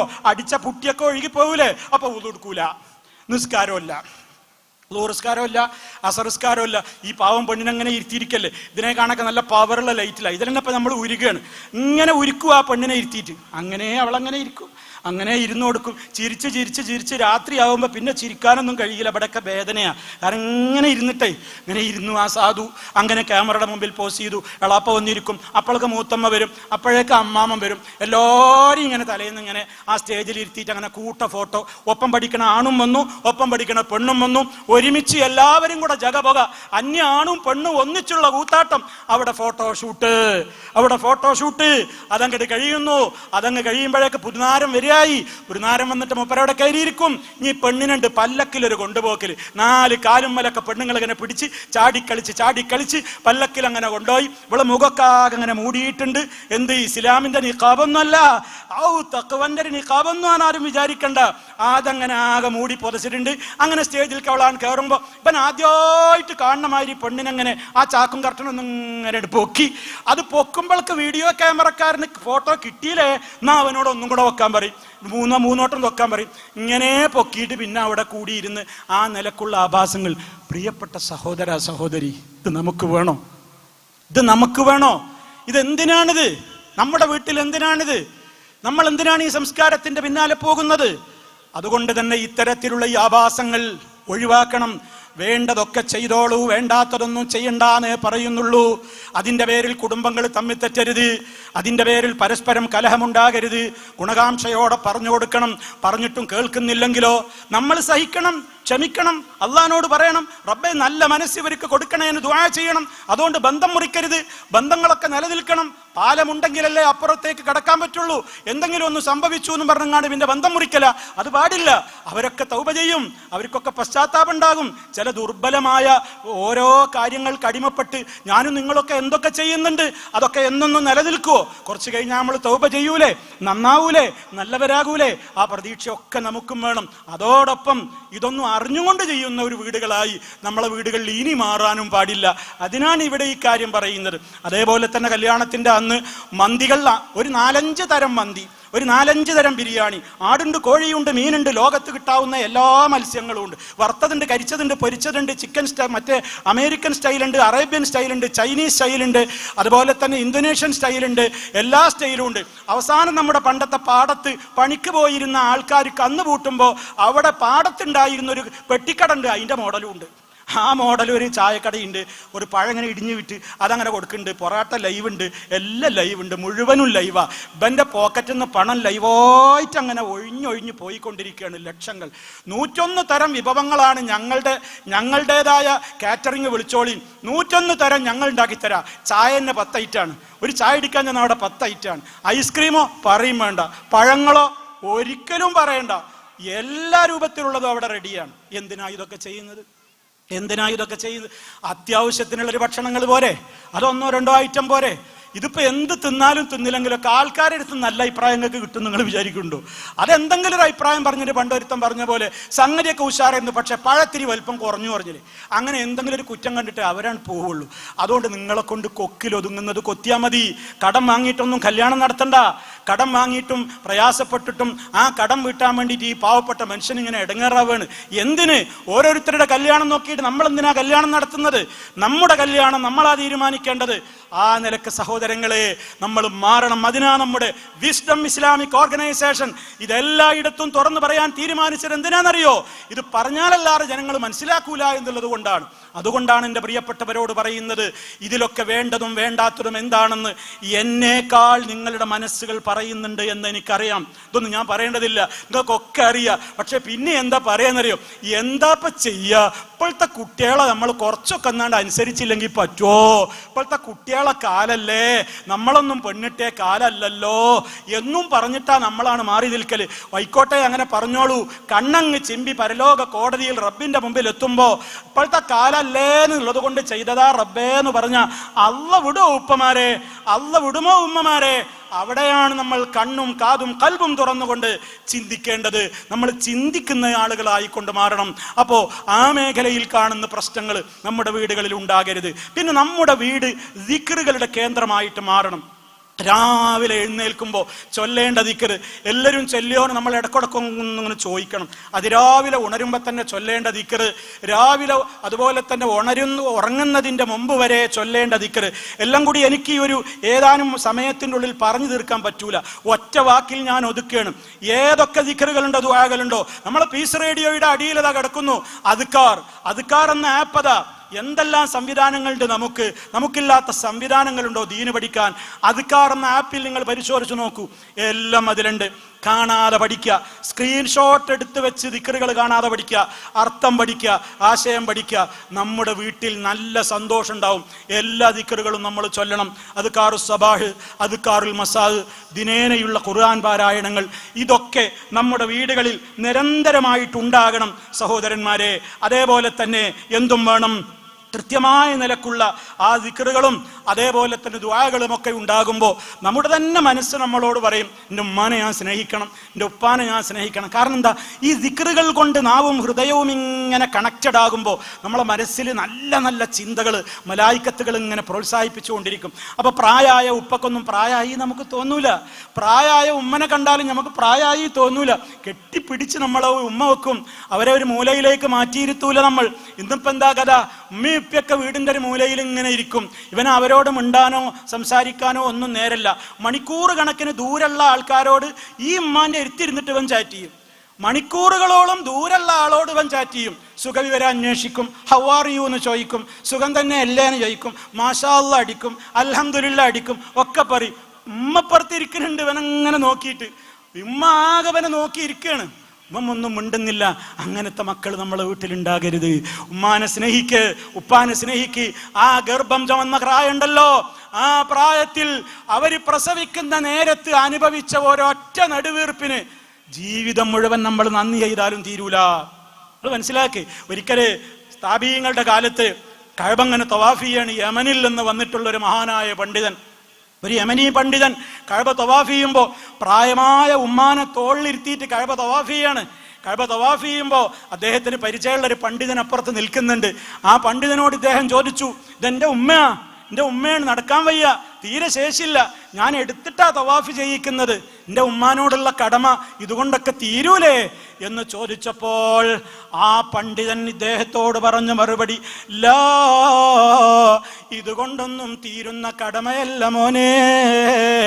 നിന്റെ ഉമ്മയുടെ പ്രസവത്തിന്റെ നേരത്ത് ആ ഉമ്മ സഹിച്ചിട്ടുള്ള ഒരൊറ്റ വേദനയുടെ നേരത്ത് ഇട്ടിട്ടുള്ള ഒരൊറ്റ നെടുവീർപ്പിന് പകരമായിട്ട് ഇതൊന്നും നിൽക്കൂല. ഇതൊന്നും ഉമ്മയോടുള്ള കടമ പൂർണ്ണമാകാൻ പറ്റിയതല്ല. നമ്മളൊക്കെ വീട്ടിലുള്ള ഉമ്മാരില്ലേ ഉപ്പാരില്ലേ, ഒന്ന് തലോടിക്കൂടെ, ഒന്ന് ഉമ്മ കൊടുത്തൂടെ, ഒന്ന് കെട്ടിപ്പിടിച്ചൂടെ? നമ്മളത്ര ചൊറുക്കൊന്നും ഉണ്ടാവില്ല. തൊലിയൊക്കെ ചുളിഞ്ഞു, കണ്ണൊക്കെ ഉള്ളിലേക്ക് പോയി, കയ്യും കാലൊക്കെ എല്ലുന്തി, നടക്കാൻ വയ്യ, ആകെ കൂനിക്കൂടിയിട്ടാ നടക്കുന്നത്. ആരെങ്കിലും വരുമ്പോ, തള്ളേ നിങ്ങളാണ് വയ്ക്കണി, നിങ്ങളാണ് വയ്ക്കണി, എൻ്റെ കൂട്ടുകാർ വരുന്നുണ്ട്. എന്താ കൂട്ടുകാർ വന്നാൽ, ഇതെന്റെ ഉമ്മയാണ്, ഇതെന്റെ ഉപ്പയാന്ന് പറയാൻ എനിക്ക് മനസ്സില്ലാന്ന്. എന്റെ ഉമ്മാനെ ചൂണ്ടിയിട്ടില്ലടാ, ഇതെന്റെ ഉമ്മയാ, എടീ ഇതിന്റെ ഉമ്മയാ, ഇതെന്റെ ഉപ്പയാന്ന് പറയാൻ എനിക്ക് മനസ്സില്ല. കാരണം എന്താ, ഈ വന്നവരെ പോലെ ഇവനെ പോലെ ബാപ്പാക്ക് ഇപ്പൊ സൗന്ദര്യമല്ല. എടോ, ആ സൗന്ദര്യമൊക്കെ എന്നെ പോറ്റാനാ നശിപ്പിച്ചത്. ഈ സൗന്ദര്യമൊക്കെ നിന്നെ പ്രസവിക്കാനാ നശിപ്പിച്ചത്. നിന്നെ പാലൂട്ടി തേരൂട്ടി വളർത്താനാ നശിപ്പിച്ചത്. നിനക്കറിയോ, ജീവിതത്തിൽ എന്ത് തെറ്റുകൾ ചെയ്തിട്ടുണ്ടെങ്കിലും കരിച്ചു കളയാൻ ഉമ്മയോടൊന്ന് സ്നേഹത്തോടെ പെരുമാറിയാ മതി എന്നാണ് ചരിത്രം. നിങ്ങൾക്ക് മനസ്സിലായിട്ടുണ്ടോ? മഹാനായ അഅ്താ ഇബ്നു യസാർ റളിയല്ലാഹു തആല അൻഹു താബിഈയാണ്. അദ്ദേഹം തന്റെ ഉസ്താദായ മഹാനായ ഇബ്നു അബ്ബാസ് റളിയല്ലാഹു അൻഹുവിൽ നിന്നൊരു ചരിത്രം ഉദ്ധരിക്കുന്നുണ്ട്. ഇബ്നു അബ്ബാസ് റളിയല്ലാഹു അൻഹുവിന്റെ അടുക്കലേക്ക് ഒരു മോന് കയറി വന്നിട്ട് പറഞ്ഞു, മഹാനവറുകളെ, ഞാനൊരു തെറ്റ് ചെയ്തു. എന്താ തെറ്റ്? ഞാനൊരു പെണ്ണിനെ കല്യാണം അന്വേഷിച്ചു, അവള് സമ്മതിച്ചില്ല, അവൾ എന്നെ ഇഷ്ടമല്ല എന്ന് പറഞ്ഞു. അങ്ങനെ അവൾക്ക് വേറൊരാൾ കല്യാണം അന്വേഷിച്ചു, അവൾക്ക് അവനെ ഇഷ്ടമാണെന്ന് പറഞ്ഞു, അവൾ കല്യാണവും കഴിച്ചു. ഞാൻ അവളെ കൊന്നു, ഞാൻ അവളെ ആ ദേഷ്യത്തിന് കൊന്നു. ഫഹല്ലി മിൻ തൗബ, എനിക്ക് തൗബയുണ്ടോ, എനിക്ക് തൗബയുണ്ടോ എന്നാണ് ഇബ്നു അബ്ബാസ് റളിയല്ലാഹു അൻഹുവിനോടുള്ള ചോദ്യം. മഹാനായ ഇബ്നു അബ്ബാസ് റളിയല്ലാഹു അൻഹു, നമ്മൾ എനിക്ക് തൗബ ഉണ്ട് എന്നല്ല പറഞ്ഞ്, ഒരൊറ്റ ചോദ്യം തിരിച്ചു ചോദിച്ചു, ഫഹൽ ഉമ്മുക ഹയ്യ, എൻ്റെ ഉമ്മ ജീവിച്ചിരിപ്പുണ്ടോ, നിന്റെ ഉമ്മ ജീവിച്ചിരിപ്പുണ്ടോ? അപ്പൊ പറഞ്ഞു, ഇല്ല, ഉമ്മ മരിച്ചിന്ന് പറഞ്ഞു. എന്നാ പിന്നെ നീ വേഗം അള്ളാഹിനോട് തൗബ ചെയ്തിട്ട് കഴിയാവുന്നത്ര നന്മകളൊക്കെ അധികരിപ്പിക്കാൻ നോക്കിക്കോ എന്നും പറഞ്ഞ് ഇബ്നു അബ്ബാസ് റളിയല്ലാഹു അൻഹു അവിടുന്നാണ് പോയപ്പോ ഇത് കണ്ടു നിൽക്കുന്ന അഅ്താ ഇബ്നു യസാർ റളിയല്ലാഹു അൻഹു കൂടെ ചെന്നിട്ട് ഇബ്നു അബ്ബാസ് റളിയല്ലാഹു അൻഹുവിനോട് ചോദിച്ചു, നിങ്ങൾ എന്തിനാ അയാളോട് നിങ്ങളെ ഉമ്മ ഉണ്ടോ എന്ന് ചോദിക്കാൻ കാരണം? എന്ത് നിങ്ങൾ അങ്ങനെ തൗബ ഉണ്ടോ എന്ന് ചോദിച്ചപ്പോൾ നിങ്ങളെ ഉമ്മ ജീവിച്ചിരിപ്പുണ്ടോ എന്ന് ചോദിക്കാൻ കാരണം? അപ്പൊ ഇബ്നു അബ്ബാസ് റളിയല്ലാഹു തആല അൻഹുമ പറഞ്ഞ മറുപടി, ഇന്നി ലാ അഅലമു അമലാ അഖറബു ഇലല്ലാഹി അസ്സ വജല്ല മിൻ ബിർരിൽ വാലിദാ. എനിക്കറിഞ്ഞുകൂടാ, ഒരു അമലും എനിക്കറിഞ്ഞുകൂടാ, അള്ളാഹിനോട് ഏറ്റവും കൂടുതൽ നമുക്ക് അടുക്കാൻ പറ്റിയ ഒരു അമലും എനിക്കറിയൂല. മിൻ ബിർരിൽ വാലിദാ, ഉമ്മയോട് കാണിക്കുന്ന പുണ്യത്തോളം അതിനപ്പുറം ഒരു അമല് ചെയ്യാൻ അയാൾക്ക് അത് മതിയായിരുന്നു. ഉമ്മ ജീവിച്ചിരിപ്പുണ്ടെങ്കിൽ ഞാൻ പറയാൻ എന്താണ്, ഉമ്മാനെ പോയി നോക്കുന്നതാണ്. അപ്പൊ നിങ്ങൾ നോക്കൂ, ജീവിതത്തിലെ പാപത്തിന്റെ കറകളൊക്കെ എത്ര റബ്ബിനോട് പറഞ്ഞിട്ടെന്താ? ജീവിതകാലത്ത് ഉമ്മയുടെ കണ്ണുനീര്, ഉപ്പയുടെ കണ്ണുനീര് ഈ ഭൂമിയിൽ വീഴാൻ ഇവിടെ കൂടിയ ഏതെങ്കിലും മക്കള് കാരണക്കാരായോ? നിങ്ങളുടെ ഉമ്മ ഹയാത്തിലുണ്ടോ, ഉപ്പ ഹയാത്തിലുണ്ടോ? കെട്ടിപ്പിടിച്ച് നിങ്ങൾ ആ കാലിൽ മുത്തം കൊടുത്തിട്ട് പറ, ഉമ്മ ഉപ്പ എന്നോട് മാപ്പാക്കണമെന്ന്. ആ ഉമ്മയോട് പറ, ഉപ്പയോട് പറ, മുത്തം കൊടുക്ക്, സ്നേഹം കൊടുക്ക്. എന്തെല്ലാം പേരിൽ ബാപ്പമാരെ നോവിക്കുന്ന മക്കളാണ്, എന്തെല്ലാം പ്രയാസപ്പെടുത്തുന്നു ആ ഉപ്പമാരെ, ഉമ്മമാരെ വേദനിപ്പിക്കുന്നവരുണ്ടോ? ഓ +2 പഠിക്കുന്ന, ഹൈസ്കൂളിൽ പഠിക്കുന്ന, കോളേജിൽ പഠിക്കുന്ന ആൺകുട്ടികളെ, പെൺകുട്ടികളെ, നിങ്ങളൊക്കെ എത്രയാണ് ബാപ്പയോട് കയർക്കുന്നത്?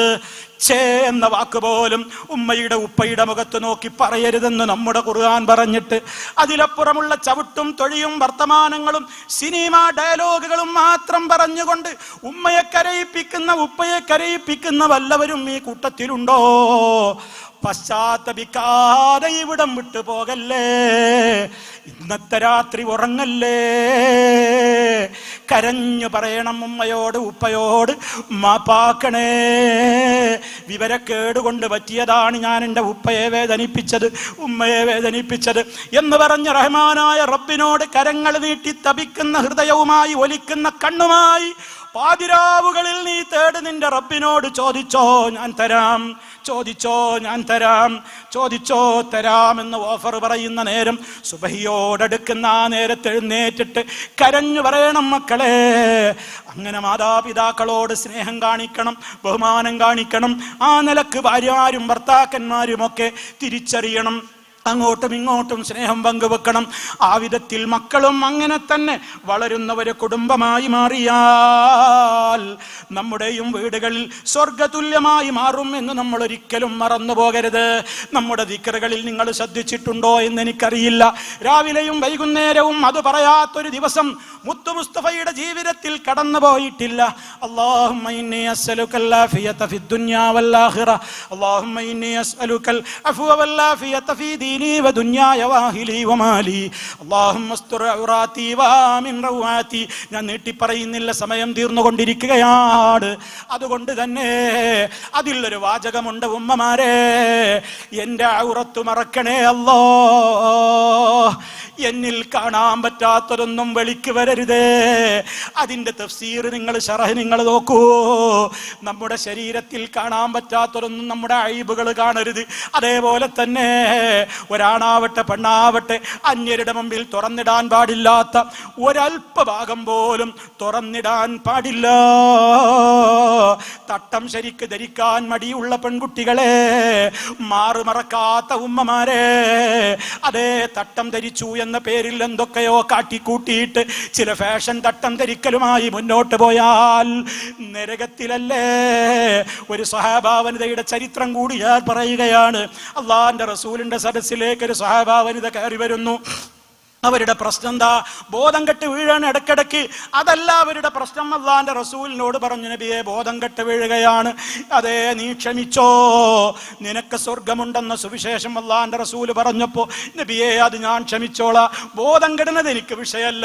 എന്നെ അലട്ടുന്ന ഏറ്റവും വലിയ വേദന എന്താണെന്നോ, അങ്ങനെ ഞാൻ എവിടെയോ വെച്ച് ബോധം കെട്ട് വീഴുമ്പോ ഞാൻ അറിഞ്ഞിട്ടല്ല അറിയാതെ എൻ്റെ ബോഡിയിൽ നിന്ന് വസ്ത്രം അങ്ങോട്ടും ഇങ്ങോട്ടും നീങ്ങിപ്പോകുന്നുണ്ട്. അത് മറ്റുള്ളവരെ കാണുമല്ലോ. അറിയാതെ ശരീരത്തിൽ നിന്നൊരു വസ്ത്രം നീങ്ങിപ്പോകുന്നത് തെറ്റല്ലല്ലോ. പക്ഷേ എന്നിട്ടും ആ ഉമ്മ കരയുകയാണ്, നബിയേ അതൊരിക്കലും എനിക്കുണ്ടാകരുത്. അള്ളാന്റെ റസൂല് അവർക്ക് വേണ്ടി ദുആ ചെയ്യുന്നു. പഠിച്ചോ പെങ്ങളെ, മനഃപൂർവ്വം ബ്ലോഗർമാരുടെ മുമ്പിൽ അതുപോലെ തന്നെ അതാ യൂട്യൂബിലൂടെ ആ നിലക്കുള്ള പ്രവർത്തനങ്ങൾ ചെയ്യുന്നു എന്ന പേരിൽ സ്വന്തം ക്യാമറയെ ഇങ്ങനെ സെൽഫിയായി എടുത്തുകൊണ്ട് മാലോകർക്ക് മുഴുവനും തൻ്റെ മൊഞ്ചും തൻ്റെ മാറും തൻ്റെ ശരീരഭാഗങ്ങളും പ്രദർശിപ്പിക്കുന്ന പെണ്ണേ, കല്യാണത്തിന്റെ വേദിയിലേക്ക് റബ്ബിന് ഇഷ്ടപ്പെടാത്ത വേഷം ധരിക്കുന്ന പെണ്ണേ, ആസ്പത്രിയിലേക്കും അതേപോലെയുള്ള മറ്റു സ്ഥലങ്ങളിലേക്കും പോകുമ്പോ നിസ്കാരം ഒഴിവാക്കുന്ന പെണ്ണേ, അവിടെ അതാ എന്റെ വേഷം ശരിയല്ലെന്ന് പറയുന്ന പെണ്ണേ, റഹ്മാനായ റബ്ബ് എന്താ പറഞ്ഞതെന്നോ? സ്വർഗം അവർക്ക് ഹറാമാണ്, സ്വർഗത്തിന്റെ മണം പോലും കിട്ടൂല. ഈ ഫാമിലി കോൺഫറൻസ് കഴിഞ്ഞ് പിരിഞ്ഞു പോകുമ്പോ ഇവിടെ കൂടിയ ആയിരക്കണക്കിന് ഉമ്മമാരോട് പെങ്ങന്മാരോട് ഞാനൊന്ന് പറയട്ടെ, റഹ്മാനായ റബ്ബ് അനുവദിച്ചവരുടെ മുമ്പിലല്ലാതെ ഒരു മുടിനാരിഴ പോലും കാണിക്കല്ലേ. അത് വീട്ടിലേക്ക് പൈപ്പ് ഫിറ്റ് ചെയ്യാൻ വരുന്ന തൊഴിലാളിയാണെങ്കിലും നമ്മുടെ വീട്ടിലേക്ക് വരുന്ന മീൻ കച്ചവടക്കാരനാണെങ്കിലും ആരുടെ മുമ്പിലേക്ക് ഇറങ്ങുമ്പോഴും നമുക്ക് നമ്മുടേതായ ഐഡന്റിറ്റി ഉണ്ടെന്ന് മറക്കരുത് പെങ്ങളെ. നമ്മുടെ മക്കളതാ കോളേജുകളിലേക്ക് പോകുമ്പോ സ്കൂളിലേക്ക് പോകുമ്പോ അവർ ഇസ്ലാമിന്റെ വേഷം ധരിച്ചിട്ടാണോ പോകുന്നതെന്ന് ചിന്തിക്കണേ. അതല്ലാത്തൊരു മക്കള് ആ വിധത്തിലാണെങ്കിൽ അവരോട് നമ്മൾക്ക് പിണങ്ങേണ്ടി വരും, പഠിപ്പിക്കേണ്ടി വരും, കാര്യം പറഞ്ഞ് മനസ്സിലാക്കി കൊടുക്കേണ്ടി വരും. ഇല്ലെങ്കിൽ നമ്മളും കുറ്റക്കാരാകും. പരലോക കോടതിയിൽ എനിക്ക് വേണ്ട സമയത്ത് എന്നെ ഉപദേശിക്കാത്ത എൻ്റെ ബാപ്പയെ കാണിച്ചതാ, എൻ്റെ ഉമ്മയെ കാണിച്ചതാ, അവരുടെ നെഞ്ചത്ത് കയറിയിട്ട് ഞാനൊന്ന് ചാടിത്തിമർക്കട്ടെ എന്ന് റബ്ബിന്റെ കോടതിയിൽ റബ്ബിനോട് നമ്മുടെ പൊന്നുമക്കൾ കേസ് കൊടുക്കുന്ന ദുരന്തത്തിന് നമ്മൾ സാക്ഷികളാകണോ? അതുകൊണ്ട് അതും നമ്മൾ ശ്രദ്ധിക്കണം. 5 നേരത്തെ നിസ്കാരം നമ്മൾ നിസ്കരിക്കണം, വൈകിട്ട് നിസ്കരിക്കരുത്. ളുഹറിന്റെ നിസ്കാരം അസർ വരെ നീട്ടിക്കൊണ്ടു പോകരുത്. വീട്ടിലുള്ള ആണുങ്ങളെയൊക്കെ പള്ളികളിലേക്ക് വിളിച്ചുണർത്താനും നിസ്കരിപ്പിക്കാനും നിങ്ങളുടെയും ശ്രദ്ധ വേണം. നിങ്ങളും ആ ശ്രദ്ധയുള്ളവരാകണം. മക്കളെയും അത് പഠിപ്പിക്കണം. സകാത്തിന്റെ കാര്യത്തിൽ മറക്കല്ലേ. എത്രയോ ലക്ഷക്കണക്കിന് സ്വർണമില്ലേ പെങ്ങളെ, സകാത്ത് കൊടുത്തിട്ടില്ലെങ്കിൽ ഖബറിലേക്ക് പോകുമ്പോൾ മയ്യത്ത് കുളിപ്പിക്കുന്നയാള് നമ്മുടെ ശരീരത്തിലുള്ള വളയും പൊന്നുമൊക്കെ കട്ട് ചെയ്യാതെ മയ്യത്ത് കഫം പുടവയിലേക്ക് വെക്കൂല. അതുകൊണ്ട് നരകത്തിയിൽ നമ്മുടെ ആഭരണങ്ങളൊക്കെ ഇട്ട് ചുട്ടുപഴിപ്പിച്ച് പൊള്ളിക്കുന്ന വേദന അത് സഹിക്കാൻ പറ്റുമോ ഉമ്മ? അതുകൊണ്ട് ഈ ഫാമിലി കോൺഫറൻസിൽ പ്രതിജ്ഞ ചെയ്യ്, തീരുമാനമെടുക്ക്. എത്ര പൊന്നുണ്ട്, ഇത്ര കാലം കൊടുത്തില്ലേ, കണക്ക് കൂട്ടിയിട്ട് കൊടുക്ക്. ഹജ്ജിന് അപ്ലിക്കേഷൻ കൊടുക്കേണ്ട കാലമാണ് ഉമ്മ പെങ്ങളെ. ഇപ്പൊ ഗവൺമെന്റിലേക്കും ഒക്കെ അപ്ലിക്കേഷൻ കൊടുക്കേണ്ട കാലമാണ്. ഹജ്ജിന് പോയി വരാനുള്ള പൈസയുണ്ടോ? ആഭരണമുണ്ടോ? കൂടെ മെഹ്റമിനെ കൊണ്ടുപോകാനുള്ള ചെലവും കൂടിയുണ്ടോ? ഉമ്മ പെങ്ങളെ, പൊന്നു വിറ്റ് ഹജ്ജിന് പോകണേ. ഉപ്പമാരെ, ഹജ്ജ് ചെയ്യാത്തവരുണ്ടോ? എങ്ങോട്ടായി നീട്ടിവെക്കുന്നത്? ഒരു കൊല്ലത്തിൽ ഒരിക്കൽ മാത്രം ചാൻസ് കിട്ടുന്നവരെ ഒരു ഇബാദത്താണ് ഹജ്ജെന്ന് അറിയാത്തവരല്ലല്ലോ.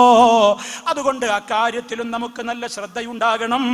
എല്ലാ കാര്യത്തിലും ചിന്തിച്ചുകൊണ്ട് നമ്മുടെ വീട്ടിൽ വെച്ച് നമ്മൾ അങ്ങനെ ജീവിച്ചാൽ ശരിയായ വിധത്തിലുള്ള ഒരു മതബോധം നമ്മുടെ വീട്ടിൽ അങ്ങനെ ഉണ്ടായിട്ട് അതിൽ നിന്ന് ഓരോരുത്തരങ്ങനെ സമയമാകുമ്പോൾ റബ്ബിന്റെ വിളി കേട്ടങ്ങനെ വീട്ടിൽ നിന്ന് മയ്യത്ത് കെട്ടിലിൽ അങ്ങനെ ഇറങ്ങിപ്പോകുമ്പോ കരഞ്ഞു നിൽക്കാനല്ല, എനിക്ക് ആശ്വസിക്കാൻ പറ്റണം. എൻ്റെ മോനാണ് പോയത്, മോളാണ് പോയത്, പാപ്പയാണ് പോയത്, ഉമ്മയാണ് പോയത്, ഭർത്താവാണ് ഇറങ്ങിയത്, ഭാര്യയാണ് ഇറങ്ങിയത്. എനിക്കവരെ പരലോകത്ത് വെച്ച് കാണണം. ജന്നാത്തു അദ്നിൻ, ശാശ്വതത്വത്തിന്റെ സ്വർഗങ്ങൾ, യദ്ഖുലൂനഹാ, അതിൽ അവർ പ്രവേശിക്കുക തന്നെ ചെയ്യും. വമൻ സ്വലഹ മിൻ ആബായിഹിം, അവരെ പോലെ നല്ലവരായ ഉപ്പമാരും കൂടെ ഉണ്ടാകും. അതുപോലെ തന്നെ വഅസ്വാജിഹിം, അവരുടെ ഭാര്യയുണ്ട്, ഭർത്താവുണ്ട്, വദുരിയാത്തിഹിം, പൊന്നു മക്കളുണ്ട്, പേരക്കുട്ടികളുണ്ട്, വരുന്ന തലമുറയുണ്ട്. മലക്കുകൾ അങ്ങനെ ആശീർവാദമോതുകയാണ്. സലാം, ശാന്തിയോടെ കടന്നോ, നമുക്ക് സലാം ചൊല്ലുകയാണ് മലക്കുകൾ സ്വർഗത്തിന്റെ കവാടങ്ങളിൽ വെച്ച്. അവര് പറയുന്ന ഒരു വാചകം ഞാൻ ഇതുവരെ പറഞ്ഞ എല്ലാ കാര്യങ്ങളുടെയും അടിവര ചാർത്തുന്ന ലേഖനമാണ്. സ്വർഗത്തിലേക്ക് ആളുകളെ വിളിച്ചു കയറ്റി സലാം പറഞ്ഞുകൊണ്ട് സ്വർഗത്തിലേക്ക് അങ്ങോട്ട് സലാം പറയുമ്പോ മലക്കുകൾ പറയുന്ന ഒരു വാചകം ഈ കോൺഫറൻസിൽ പങ്കെടുത്ത മുഴുവൻ ആളുകളും ചിന്തിക്കണം. സലാമുൻ അലൈക്കും. എന്തുകൊണ്ട്? ബിമാ സബർത്തും. നിങ്ങൾ ഏറെ സഹിച്ചവരാണ്. ദുനിയാവിൽ അടിച്ചു പൊളിച്ച് ജീവിക്കുന്ന ആളുകളൊക്കെ അവിടെ ഉണ്ടായിട്ടും നിങ്ങളത് ചെയ്തില്ല. നിങ്ങൾ എന്നെ പേടിച്ചവരാ, നിങ്ങൾ സഹിച്ചവരാണ്, നിങ്ങൾ ഏറെ കഷ്ടപ്പാട് സഹിച്ചവരാണ്, ബുദ്ധിമുട്ടിയവരാണ്. അതിനൊക്കെ അതൊക്കെ അവിടെ കഴിഞ്ഞു. ഇനി ബുദ്ധിമുട്ടില്ലാത്ത ലോകമാണ്.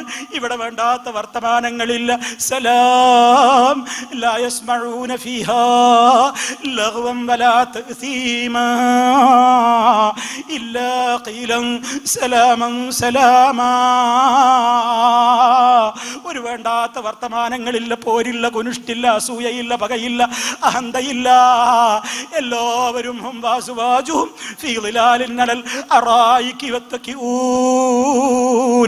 അലങ്കൃത സോഫകളിൽ അങ്ങനെ ചാരിയിരുന്ന് അപ്പയും മക്കളും ഉമ്മയും മോനും അതേ ഇളാപ്പയും മുത്താപ്പയും ഒന്നിച്ചൊന്നായി അതേ വിശ്വാസ വിശുദ്ധിയോടെ മരിച്ചു പോകാനായോ? ആ മേഖലയിൽ നിങ്ങൾക്ക് ക്ഷമിക്കാൻ പറ്റിയോ? തിന്മകളുടെ മേഖലയോട് രാജി പറഞ്ഞ് വിട പറഞ്ഞിട്ട് ക്ഷമിക്കാൻ കഴിഞ്ഞുകൊണ്ട് മരിച്ചു പോകാൻ സാധിച്ചോ?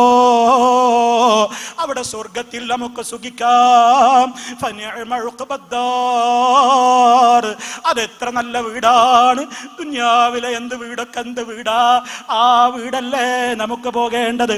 അതുകൊണ്ട് പ്രിയമുള്ളവരെ, ഇവിടെ വന്നിട്ടുള്ള ഞാനും നിങ്ങളും അടക്കമുള്ള ആയിരക്കണക്കിന് ആളുകൾ, നൂറുകൂട്ടം പ്രശ്നങ്ങൾ നമുക്കുണ്ടാകാം, വേദനകൾ ഉണ്ടാകാം, പ്രയാസങ്ങൾ ഉണ്ടാകാം, വിഷമങ്ങൾ ഉണ്ടാകാം. റബ്ബുണ്ട് നമുക്ക്. ലാ തഹ്സൻ, ദുഃഖിക്കരുത്. ഇന്നല്ലാഹ മഅനാ, അല്ലാഹുണ്ട് നമ്മുടെ കൂടെ. ഈ ഒരു ആശയത്തെ ഏറ്റെടുത്തുകൊണ്ട് നിങ്ങൾ നിങ്ങളുടെ വീടുകളിലേക്ക് മടങ്ങിപ്പോകുമ്പോ നിങ്ങളുടെ യാത്രാവേളകളിലും നിങ്ങൾ ദുആ മറക്കരുത്. എവിടെയും ദുആ മറക്കരുത്.